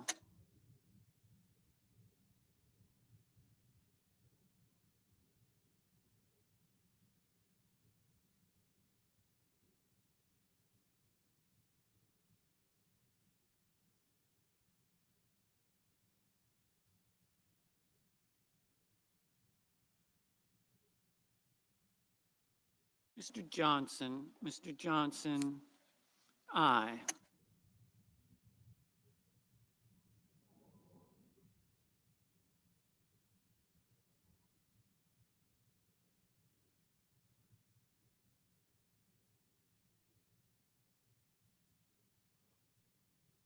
Mr. Cassidy. Mr. Cassidy, aye.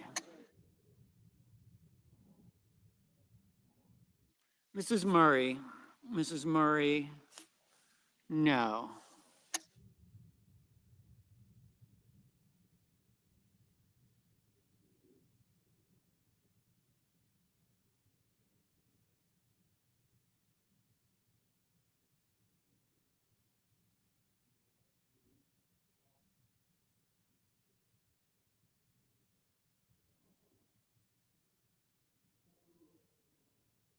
Mr. Sanders, Mr. Sanders.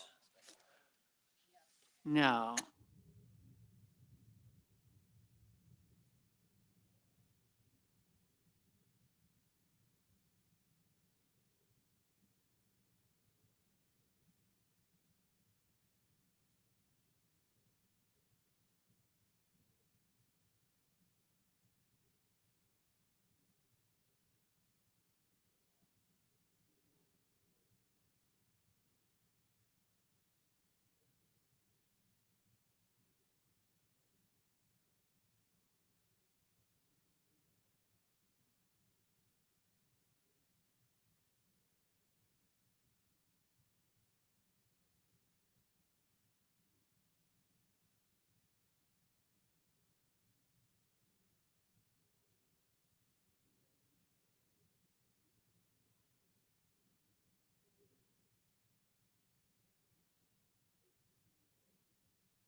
Mr. Hickenlooper. No.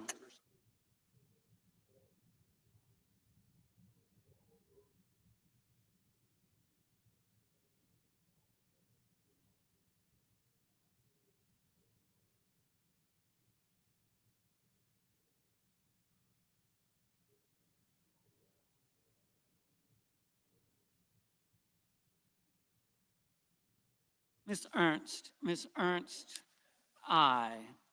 Mr. Sheehy, Mr. Sheehy, aye.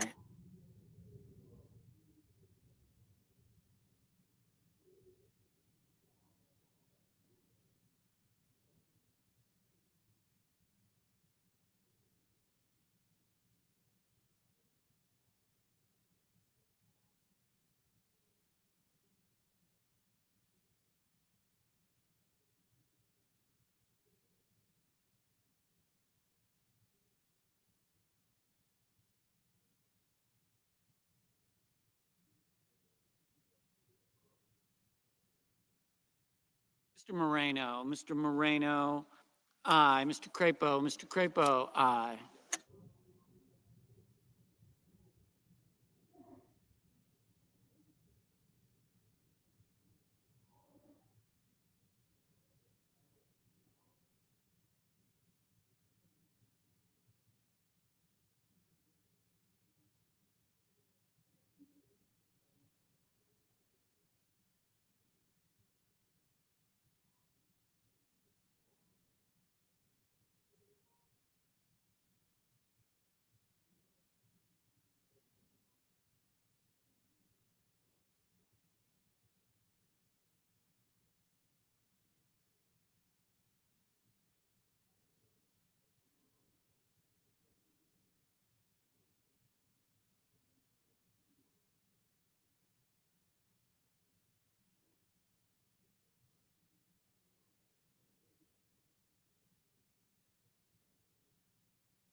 Mr. Grassley, aye.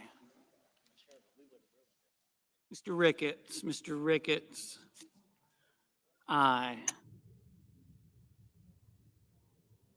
Mr. Ossoff, no.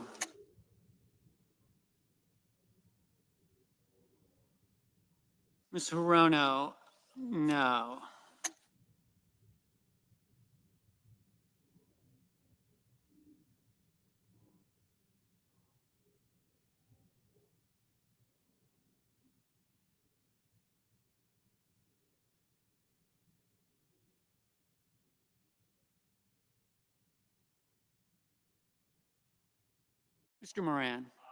Mr. Moran, aye.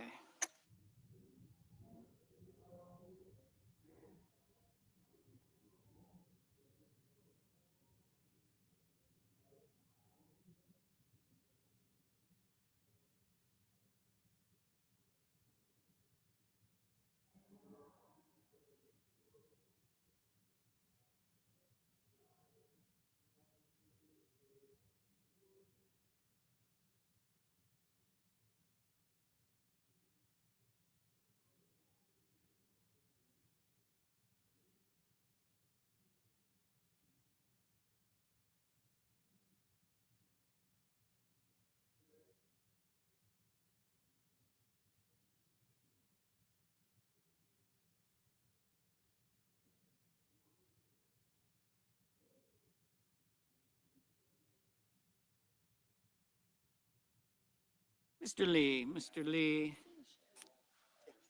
Aye.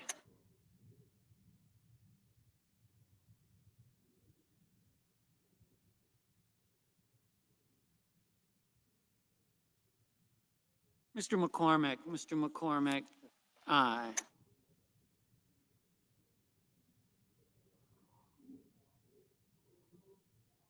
Mr. Budd, Mr. Budd. Aye.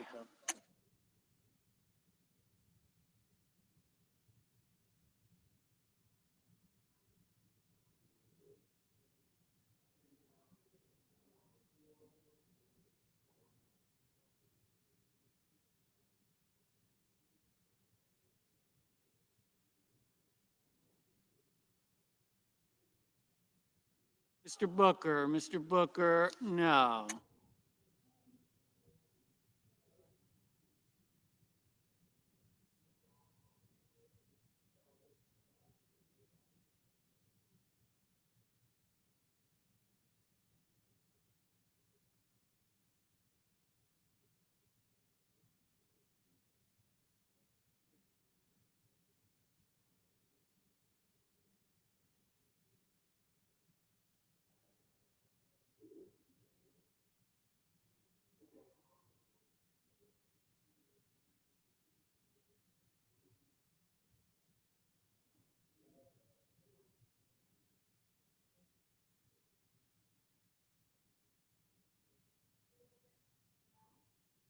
Mrs. Gillibrand, Mrs. Gillibrand, no. Mr. Durbin, no.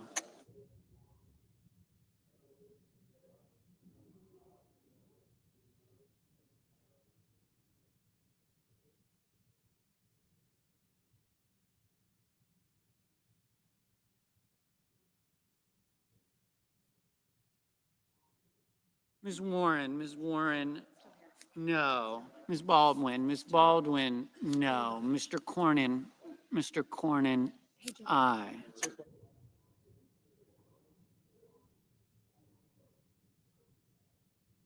Mr. Cotton, aye. Mr. Mullen, aye. Mr. Langford, aye. Mrs. Blackburn, aye.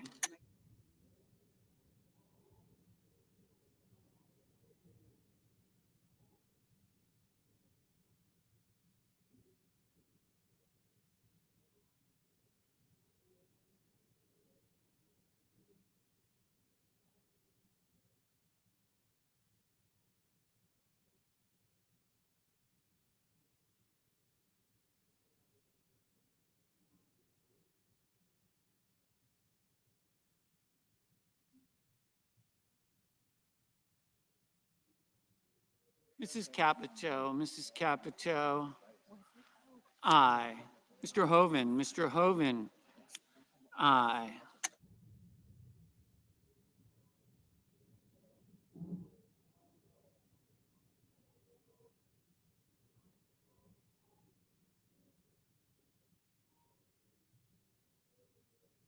Mr. Daines, aye.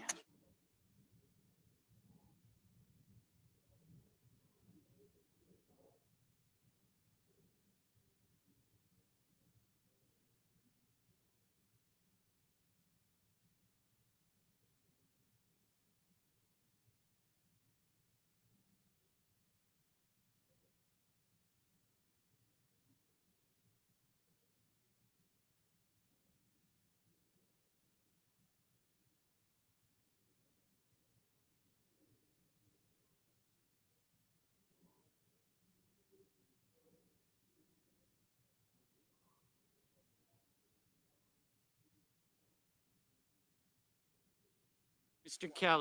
Kelly, no. Mr. Welch, no.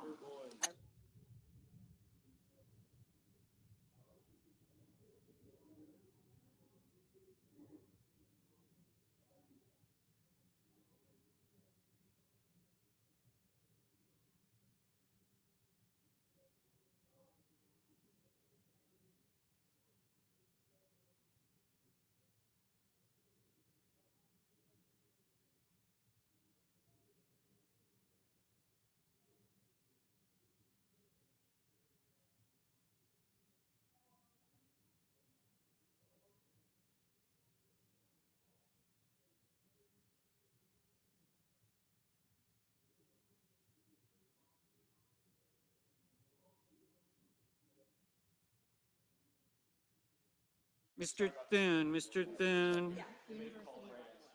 Aye.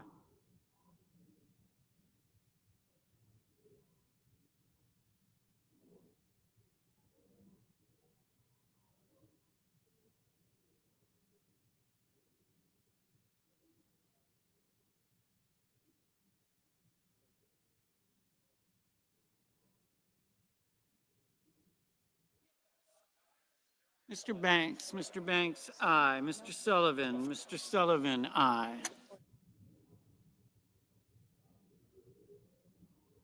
Mr. Scott of South Carolina, aye.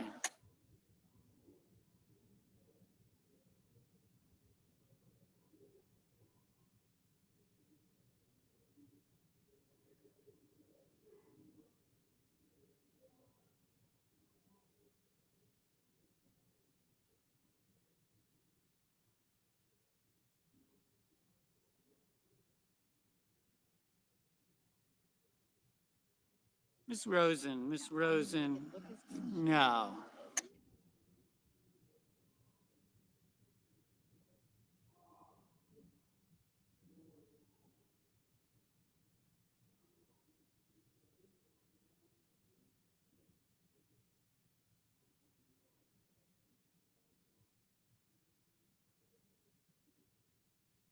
Mrs.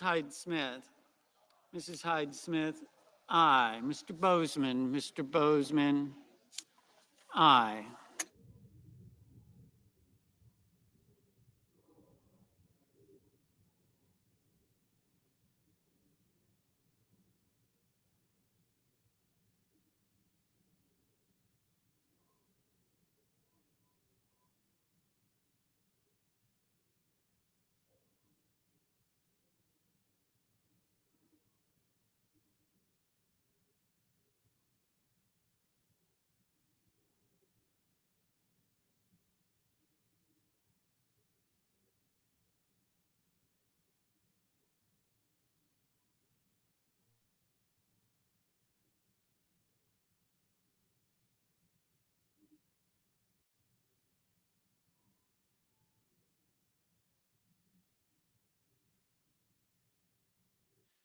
Mr.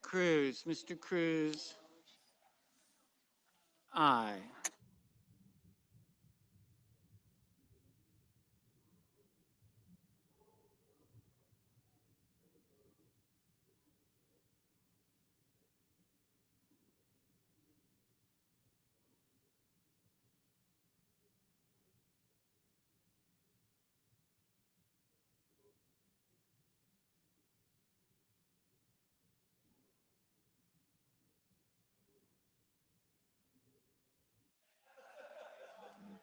Mr. Young, aye.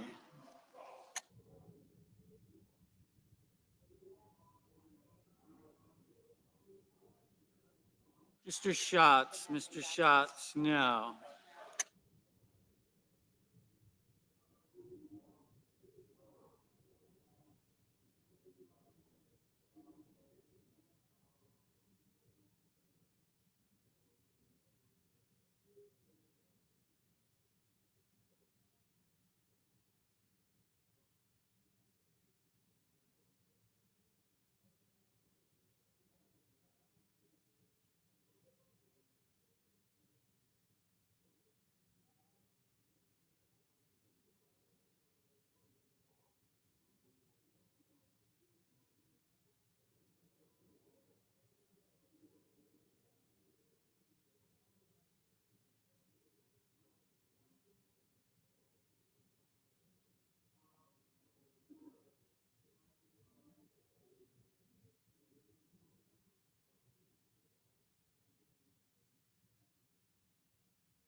Ms. Cortez Masto, no.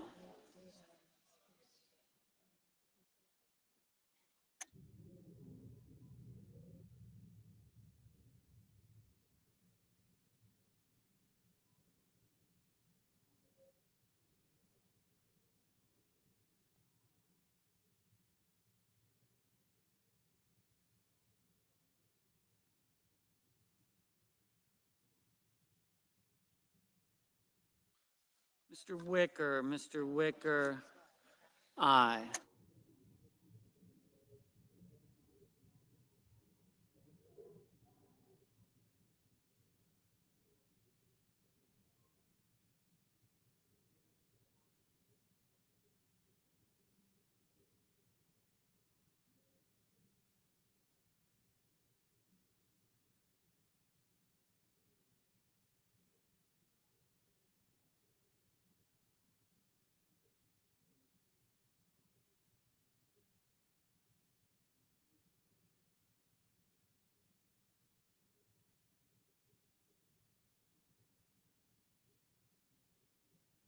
Mr. Hawley,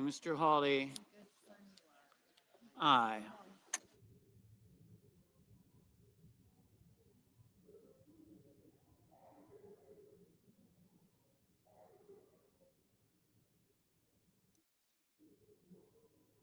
Ms. Cantwell, no. Ms. Smith, no. Mr. Haggerty, aye. Ms. Slotkin, no. Ms. Klobuchar, no.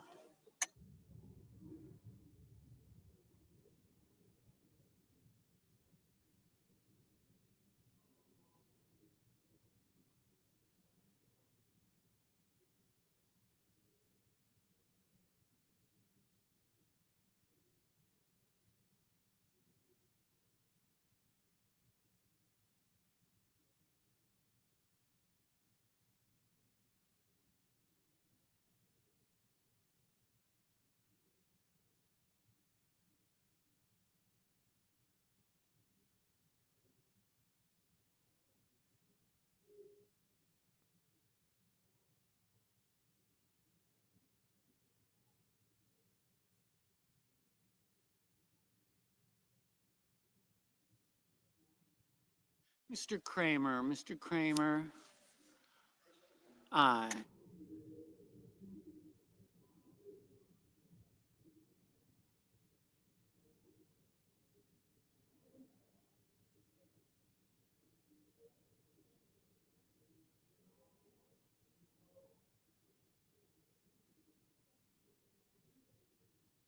Mr. Graham,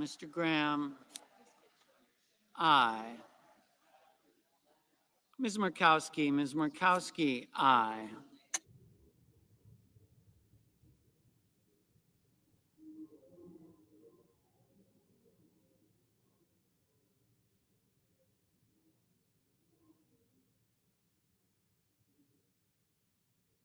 Mr. Kennedy, aye.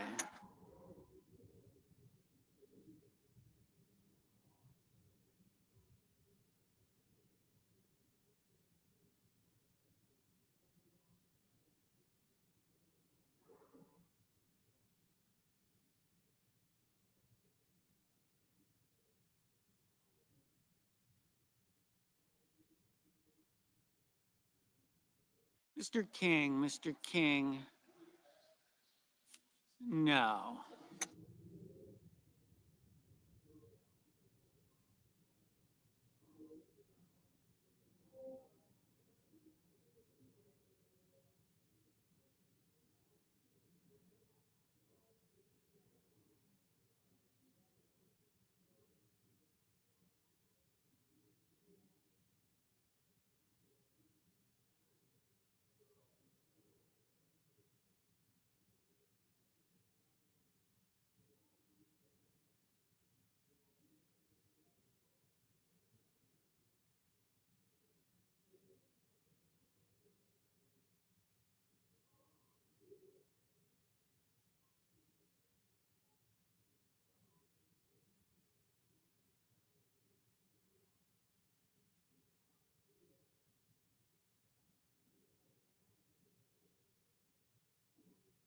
Mr. Schumer,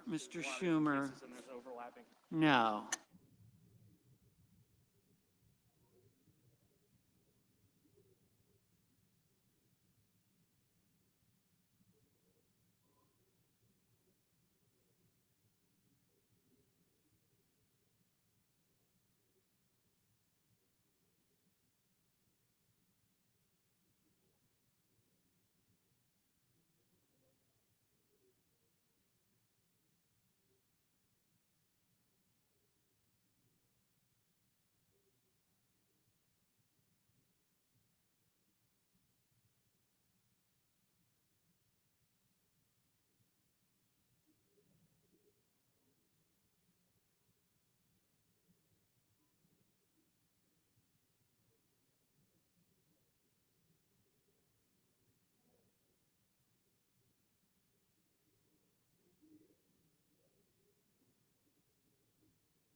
Mr. Schiff, no.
Mr. Bennett, no.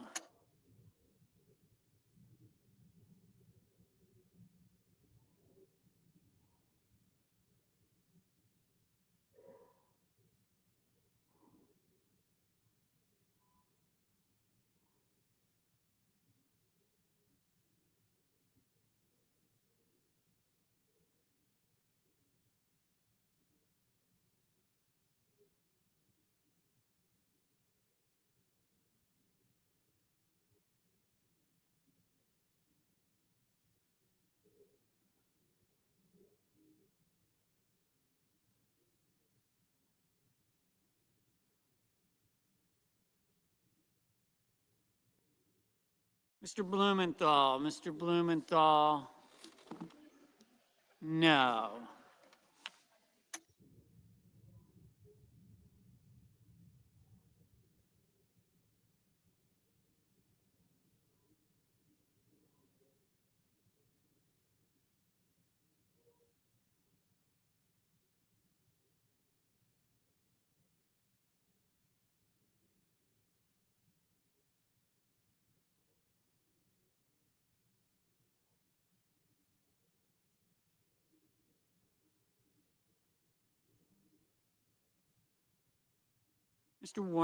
Mr. Warnock, no.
Mr. Coons, Mr. Coons.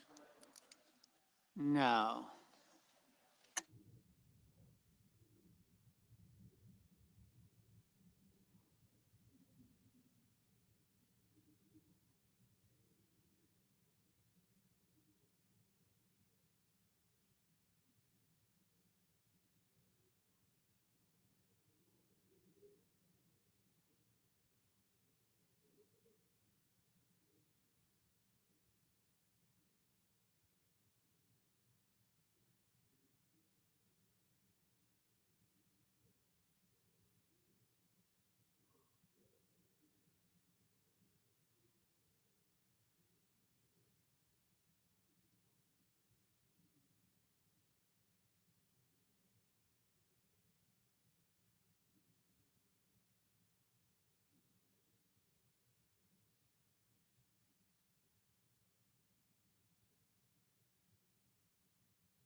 Mr. Lujan.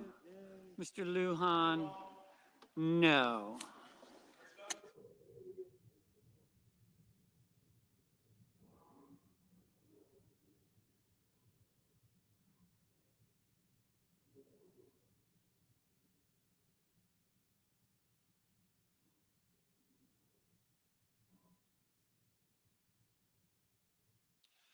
The yeas are 52, the nays are 46. The motion is agreed to.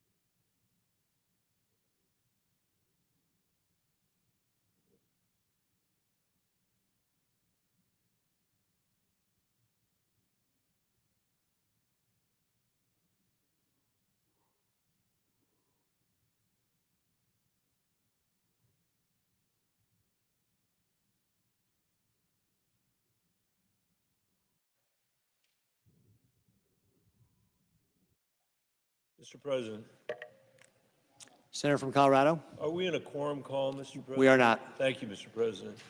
I'm grateful to be on the floor here tonight with my colleague from California, Senator Schiff, and others to talk about the nomination of Tulsi Gabbard. Now, the successful confirmation, I guess, of Tulsi Gabbard to be the Director of National Intelligence. To say the least, I never thought that we would see a moment in the history of the United States, the history of our attempt as a Congress to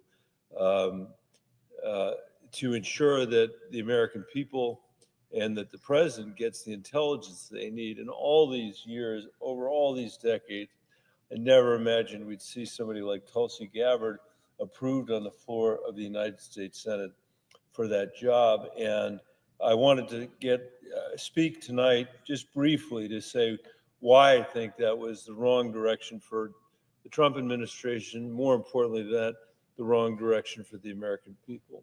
Let me say, first of all, intelligence, and being a member of the Intelligence Committee, I know this is unlike anything else we do around here.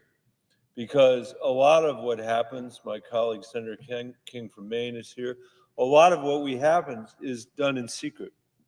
And one of the great privileges of being on the Intelligence Committee is that, I think in part because it's in secret, there isn't the kind of partisanship that you see in a lot of the other committees.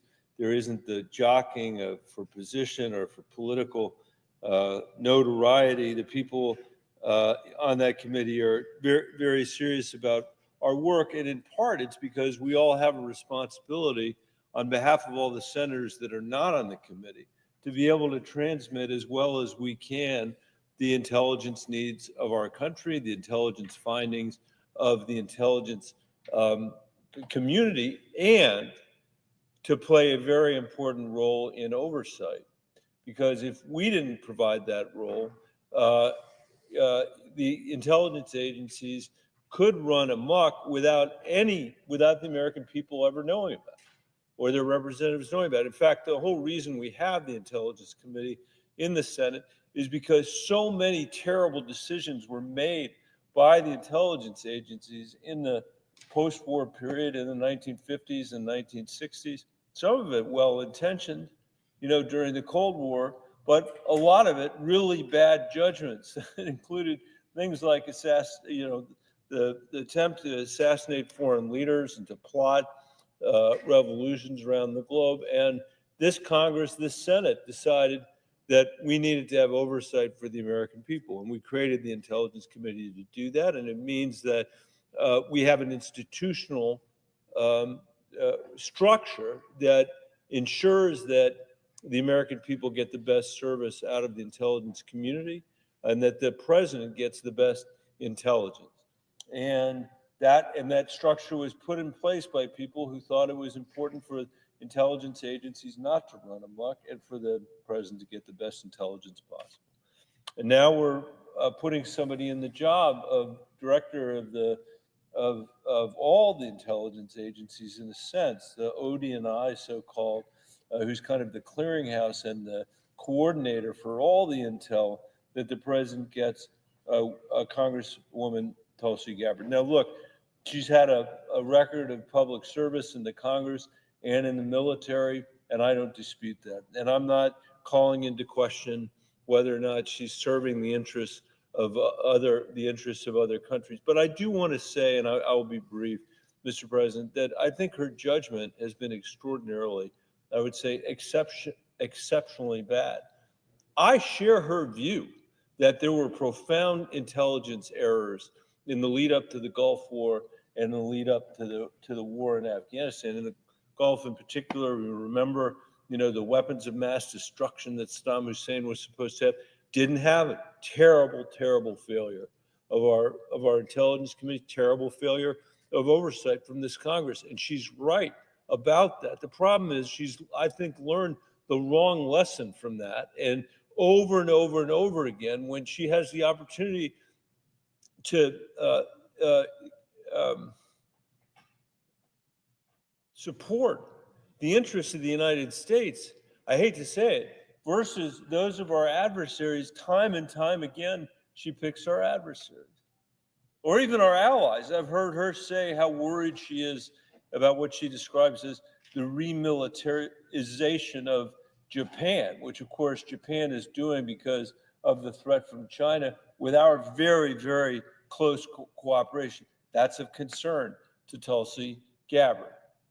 She went to Syria and famously came back disputing our own intelligence agencies' findings about Assad's gassing of his own people. To this day, she hasn't really taken that back, and it makes no sense at all. But the thing that drives me the craziest, Mr. President, is that she has been an apologist for what Vladimir Putin has done since the day Vladimir Putin invaded Ukraine. Ukraine was a peaceful country with a peaceful border, and Vladimir Putin was the first tyrant since World War II ended. And we set up all of these multilateral institutions across Europe and across the world to prevent the kind of hostility that we had seen break out in World War II. And Vladimir Putin decided he would invade a peaceful country next door to him. And in his mind, he had a right to do that because Ukraine has been viewed by czars going back hundreds and hundreds of years as Russian territory. That is not the way the Ukrainian people look at this.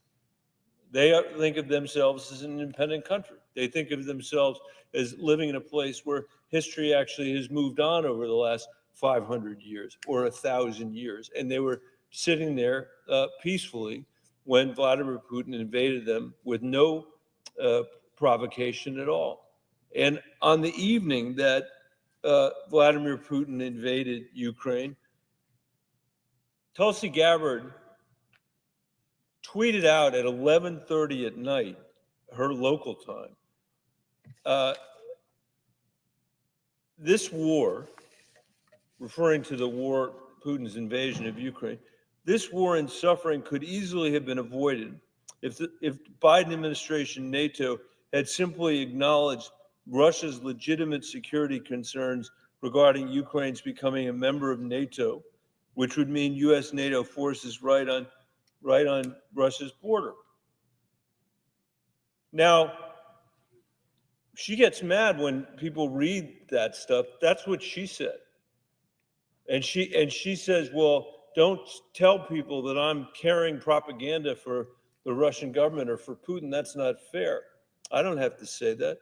But the Russian television put on TV in the days after the aftermath of Putin's invasion the very thing that Congressman Gabbard had said about his invasion, because they saw it as something that ratified what they had done. And it was so consistent, so aligned with his position, continues to be his position today, that he thought it would muddy the waters with people around the world about what they were doing in Ukraine. I believe Ukraine's battle from the very beginning has not been a battle for Ukraine. I think it's a battle for democracy. I think they are on the tip of the spear, in a way that nobody has been since World War II, and the Ukrainian people have been unbelievable. The Ukrainian soldiers have fought magnificently. There was a view when Putin invaded Ukraine, Mr. President, that in 3 days they were going to be in Kyiv, the Russians. And because of the bravery of the Ukrainian people, because of the bravery of the soldiers, many of whom have given up their lives, they have succeeded beyond the wildest dreams of anybody on this floor, of any of the Monday morning quarterbacking that's been happened in this capital and other capitals around the world. And our allies all around Europe, but also in the Pacific area as well, all have seen what the Ukrainian people have accomplished. And when she had an opportunity to say something about the Ukrainians, when she had the opportunity to stand with the United States and stand with our allies, she made another choice. She's entitled to that choice. She's entitled to that choice, just as she's entitled to her views about the intelligence failures during the Gulf War.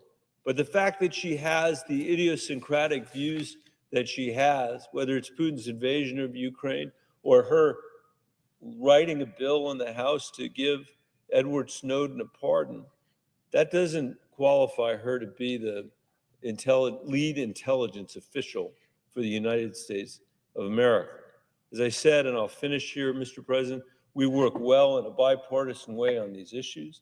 The American people need the president to get intelligence in a way that's trustworthy, that is not shaded in one direction or another. And we all need to be able to trust each other in the delivery of that intelligence. And I will say that I think the president, in nominating Congresswoman Gabbard for this position, has fallen short. I voted for the CIA director. This is not an issue of his appointments to the intelligence agencies, but in the case of Congresswoman Gabbard, I think he missed the mark. And I apologize to my colleague from California for going on for so long. I will yield the floor to him.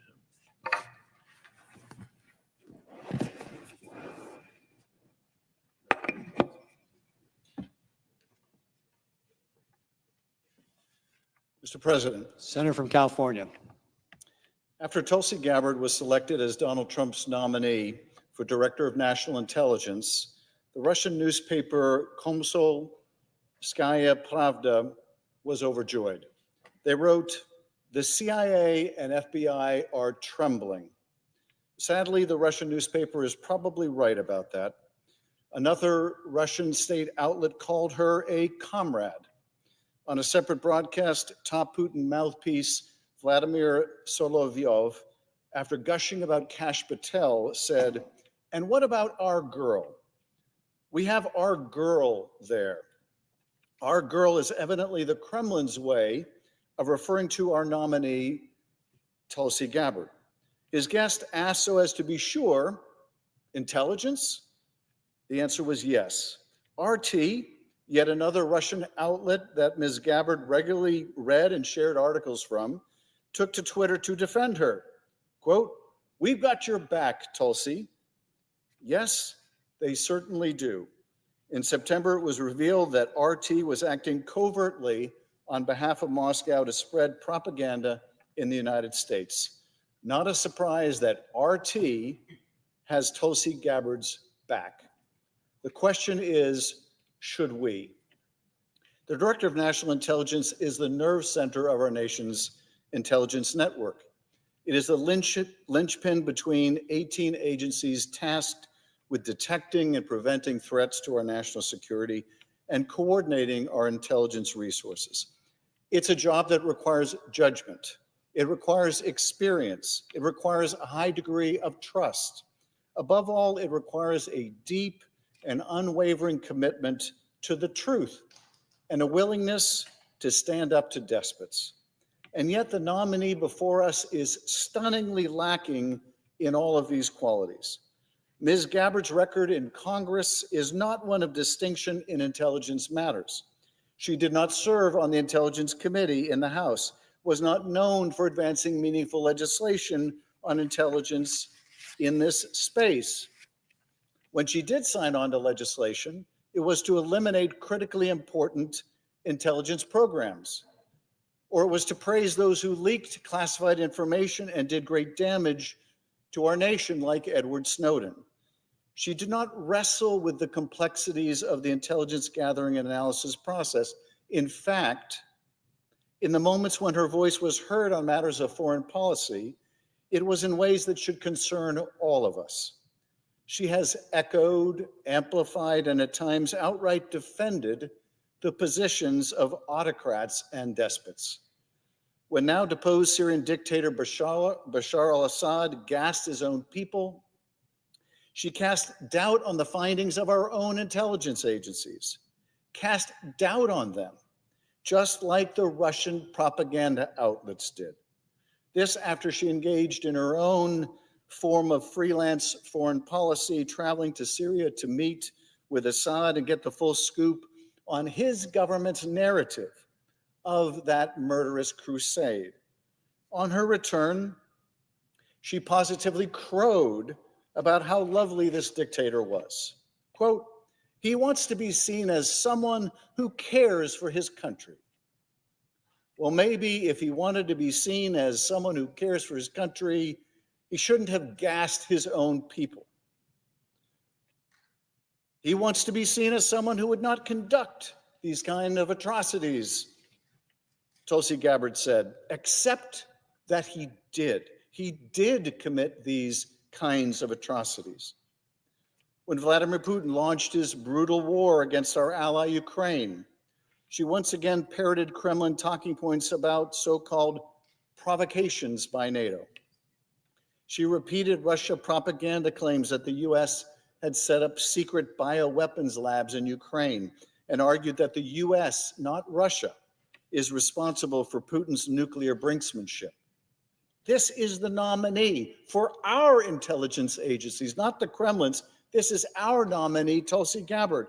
This is who this president seeks to hand over the keys to our national security, to entrust her with the nation's most closely held secrets, to be the final voice in the room advising the president on intelligence, to be, in the plain words of the law, quote, the principal advisor to the president, to the National Security Council, and the Homeland Security Council for intelligence matters related to the national security.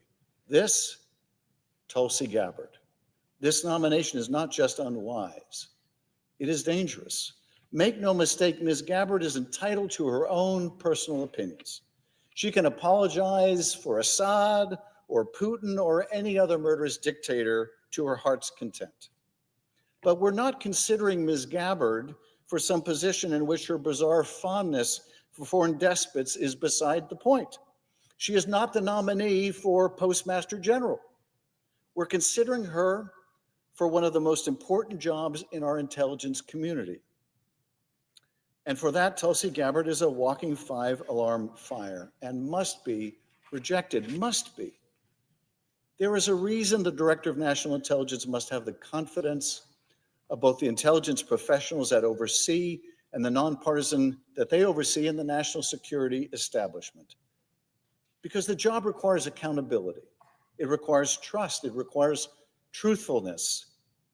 In 2015, Ms. Gabbard joined a congressional delegation trip to the Middle East, the kind that so many of us in this chamber have participated in. She visited a Turkish town near the Syrian border, where countless refugees were sheltering. Her guide took Ms. Gabbard to meet two Syrian girls aged just 9 and 4 years old, who had been badly burned in a bombing carried out by the Syrian dictator's warplanes. The children's parents had been killed in that attack. These brave small children told their story to the then Congresswoman. Now, in this situation, I think any of us would have roughly the same response. Some form of sympathy, some form of empathy, some attempt to provide comfort to these children who saw their lives and their families destroyed in front of them. But Ms. Gabbard had a very different response. By the account of the guide who was with her, she looked at the children and said, "How do you know if it was Assad? What if it was ISIS?" I should note that ISIS, of course, has no air force. But of course, that wasn't really the point, was it?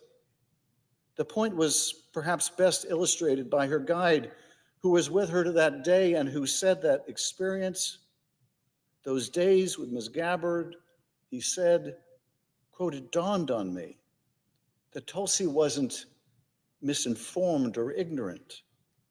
He said he worried instead that she, quote, "had a worldview that was adversarial to the United States." Adversarial to the United States. Think about that. Adversarial to the United States.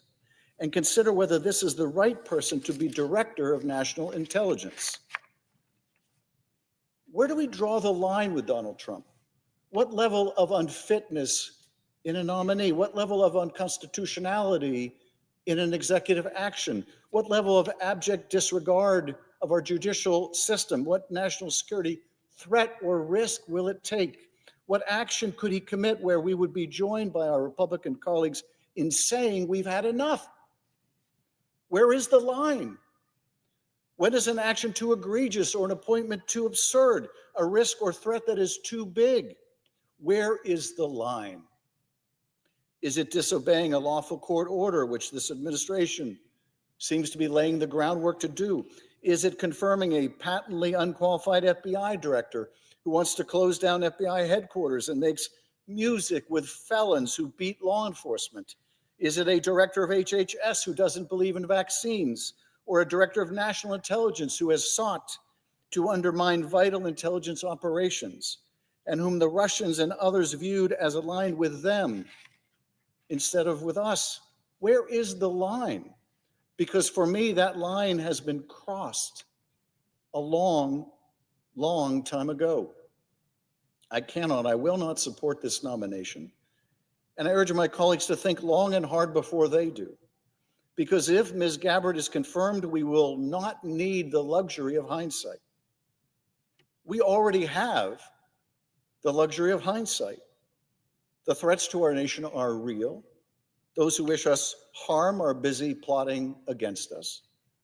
There are plots to conduct attacks on U.S. soil. There are intelligence warnings about China's intentions to replace U.S. influence around the world, and about Russia's relentless assaults against our friends and allies. And at a moment when the world is watching, when our allies and our adversaries are questioning America's stability and leadership on the global stage, we cannot afford to confirm a director of national intelligence who lacks the qualifications, the judgment, and the credibility to lead. We cannot. Remember that Russian broadcaster I mentioned earlier, Vladimir Solovyov. Here's some of the rest of that exchange with the guest on his show.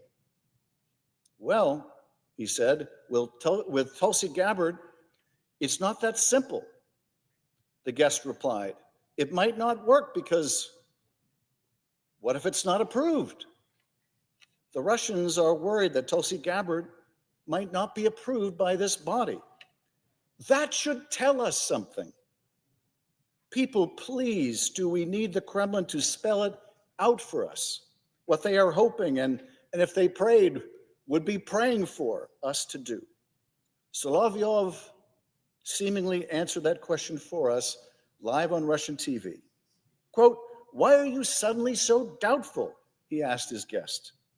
Solovyov seemed nervous about the chances for confirmation of the woman he described as our girl, Tulsi Gabbard. Perhaps he fears that Congress has more common sense than to confirm someone who prefers Russia's worldview over matters like Ukraine's sovereignty to our own national security professionals. But do we? Do we possess that basic common sense, for the sake of our country, for the sake of our nation's most sensitive classified information, and for the sake of the workforce that keeps us safe, I hope and pray that we do. That we possess the common sense to vote down Tulsi Gabbard. We will soon find out. And I yield back.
The Majority Leader.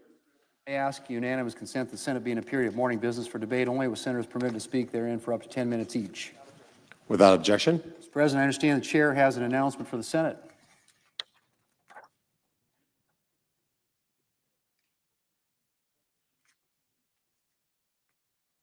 The chair announces, the presiding officer, the chair announces on behalf of the Committee on Finance pursuant to Section 8002 of Title 26 U.S. Code, the designation of the following senators as members of the Joint Committee on Taxation. The senator from Idaho, Mr. Crapo, the senator from Iowa, Mr. Grassley, the senator from Texas, Mr. Cornyn, the senator from Oregon, Mr. Wyden, the senator from Washington, Ms. Cantwell. Mr. President, I understand that there's a bill at the desk that's due for a second reading. The clerk will read the title of the bill for the second time. H.R. 29, an act to require the Secretary of Homeland Security to take into custody aliens who have been charged in the United States with theft and for other purposes. Mr. President, in order to place the bill on the calendar under the provisions of Rule 14, I would object to further proceeding. Objections having been heard, the bill will be placed on the calendar. Mr. President, I ask unanimous consent that when the Senate completes its business today, it stand adjourned until 10 a.m. on Tuesday, February 11th, that following the prayer and pledge, the journal of proceedings be approved today, at the morning hour be deemed expired, the time for the two leaders be reserved for their use later in the day. Morning business be closed, and the Senate proceed to executive session and resume executive calendar number 18, that at all time during morning business, recess, adjournment, and leader remarks count post-cloture. Further, that the Senate recess from 12:30 p.m. until 2:15 p.m. to allow for the weekly conference meetings. Without objection, so ordered. If there's no further business to come before the Senate, I ask that it stand adjourned under the previous order following the remarks of Senator Welch. Without objection.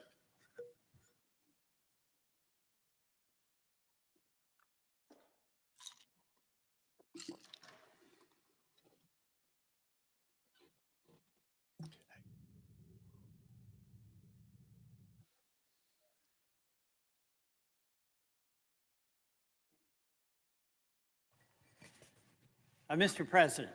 I recognize the senator from Vermont. Thank you, Mr. President. Mr. President, Donald Trump, as we all know, won the last election in November, and he's now the 47th president of the United States. But Donald Trump did not, contrary to what he and the vice president want people to believe, win by anything close to a landslide. As this chart shows, out of a total of 155,238,302 votes, Mr. Trump won 77,302,000, or 49.8%. Kamala Harris won 75 million, or 48.3%. President Trump won, but just slightly over 2 million votes more than Kamala Harris. The difference between them was 1.5% of the popular vote. And although it was one of the smallest margins of victory in since the 19th century, President Trump, in his inaugural address, and others in the inner circle of Trump, repeatedly called the victory a landslide, a blowout, a mandate, historic. You know what a real landslide is? Lyndon Johnson in 1964 won by 22.6%. Ronald Reagan won by 18.2%. Those are landslides. Why does it matter? Because facts matter. The truth matters. And we cannot survive in our democracy without respect, and much more respect for the truth. It's also really important because when one goes, whether you're running for the U.S. Senate or the presidency of the United States, when one goes from candidate for office to the president or the U.S. senator in office, the responsibility that we have is to all the people in our district, and certainly for the president of the United States, a responsibility to all the people in the United States. We serve all, whether they voted for us or against us. But what has been happening with the assertion that this was this massive landslide is it has become a justification for narrow policies that completely disrespect the reality that so many other Americans need to be represented and heard, and also is so narrow that even among those who voted for President Trump for a variety of reasons are not getting policies they thought would be included. The America First policies so far have cut funding for programs to protect water that all Americans need, clean air that we all breathe, whether it is a voter who was for Trump or a voter who was for Harris. We are cutting funding for medical research for cancer, cures for kids who have cancer, for food assistance to the food malnourished kids and parents who are in every district in this country. And of course, most spectacularly, what we're seeing is the illegal termination of the USAID program, something the courts have rescinded, but the administration is rushing pell-mell nevertheless. All of this actually is in service of being able to find offsets in order to pay for the Trump tax cuts that are heavily weighted to folks who are billionaires like Mr. Musk, and of course to our major US corporations. And you know what? The folks who need a tax cut are the everyday Americans who have been trying to make ends meet and are having real trouble doing that. The White House is not even trying to hide what they're doing. You've got Elon Musk. You know, it's pretty astonishing. He owns Twitter, which is a source of immense misinformation. He now is trying to buy ChatGPT. He has massive amounts of government contracts for Starlink and for space and for his space program. And he has contributed $280 million to the Trump campaign.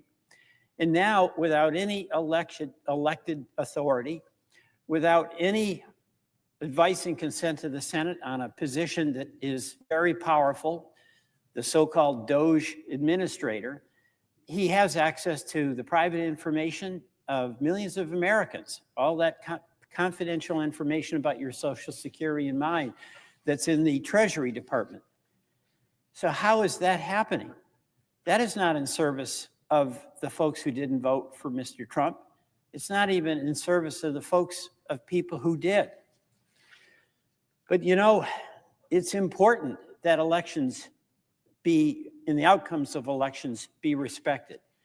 You know, this last election, just like in 2020, the people who oversaw this election worked hard to ensure that it was free and fair. We don't all get the outcome that we want, but it was free and fair. The difference in this election is that we, on the losing side, accepted the result. We didn't falsely claim that it was stolen, the stop the steal narrative, as President Trump continues to assert about 2020, and most of his cabinet nominees do as well. We didn't try to prevent the outcome from being certified or to promote an insurrection by a violent mob, folks who actually attacked, injured people in this building and police officers, spit in their face, hit them with poles, and we had police officers who died after that attack. Falsely denying the outcome of an election and then using violence to overturn the result of a free and fair election absolutely subverts the democratic process. And as every American voter knows, free and fair elections, like the checks and balances between our three co-equal branches of government, are absolutely essential to the well-being and continuation of our democracy. You know, in the inaugural address that the president gave, I did not hear anything about childcare or the cost of housing or bringing down the cost of prescription drugs and making healthcare more affordable. Things that everyday families in every single part of this country need help with, to be able to pay those bills in the end of the month have their checkbook still balanced. If and when the president starts focusing on those issues, I and my colleagues are absolutely ready to work with him and our colleagues on the other side of the aisle, because those things, affordable broadband, affordable health care, affordable housing and rent, some economic security, those are things every single one of us needs. And the challenges that we face, whether it's Red America or Blue America, to try to have better policies to make that happen, are things that we must be working on together, but not where what comes first, last, and always are these tax cuts that explode the deficit and go to folks who are not now paying their fair share. So as long as President Trump and his allies pretend that he has this massive mandate to literally disrupt and throw out the traditions and norms and guardrails of democracy, that is something I and so many of my colleagues will resist. We can't do that. The law matters. Respect for your opponents matters. And focusing on the everyday needs of everyday people is what matters most. It's what is the goal all of us should be looking to accomplish. So, Mr. President, there was no mandate, no massive mandate. There was a victory.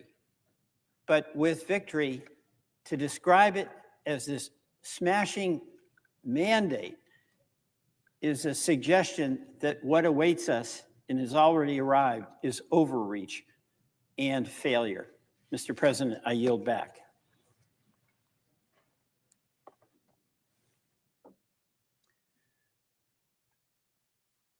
The Senate stands adjourned until 10 a.m. tomorrow. Thanks. No, I'm good. Thank you. Thanks a lot.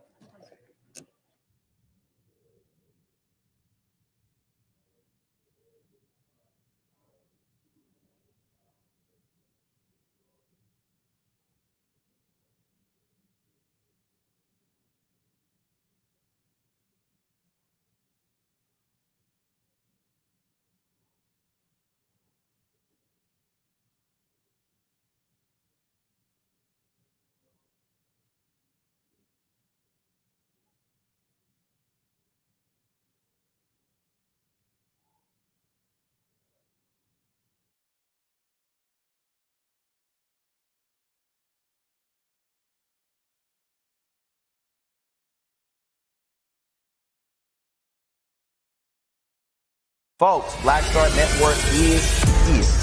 Oh, no punches! I'm real revolutionary right now. Support this man, Black Media. He makes sure that our stories are told.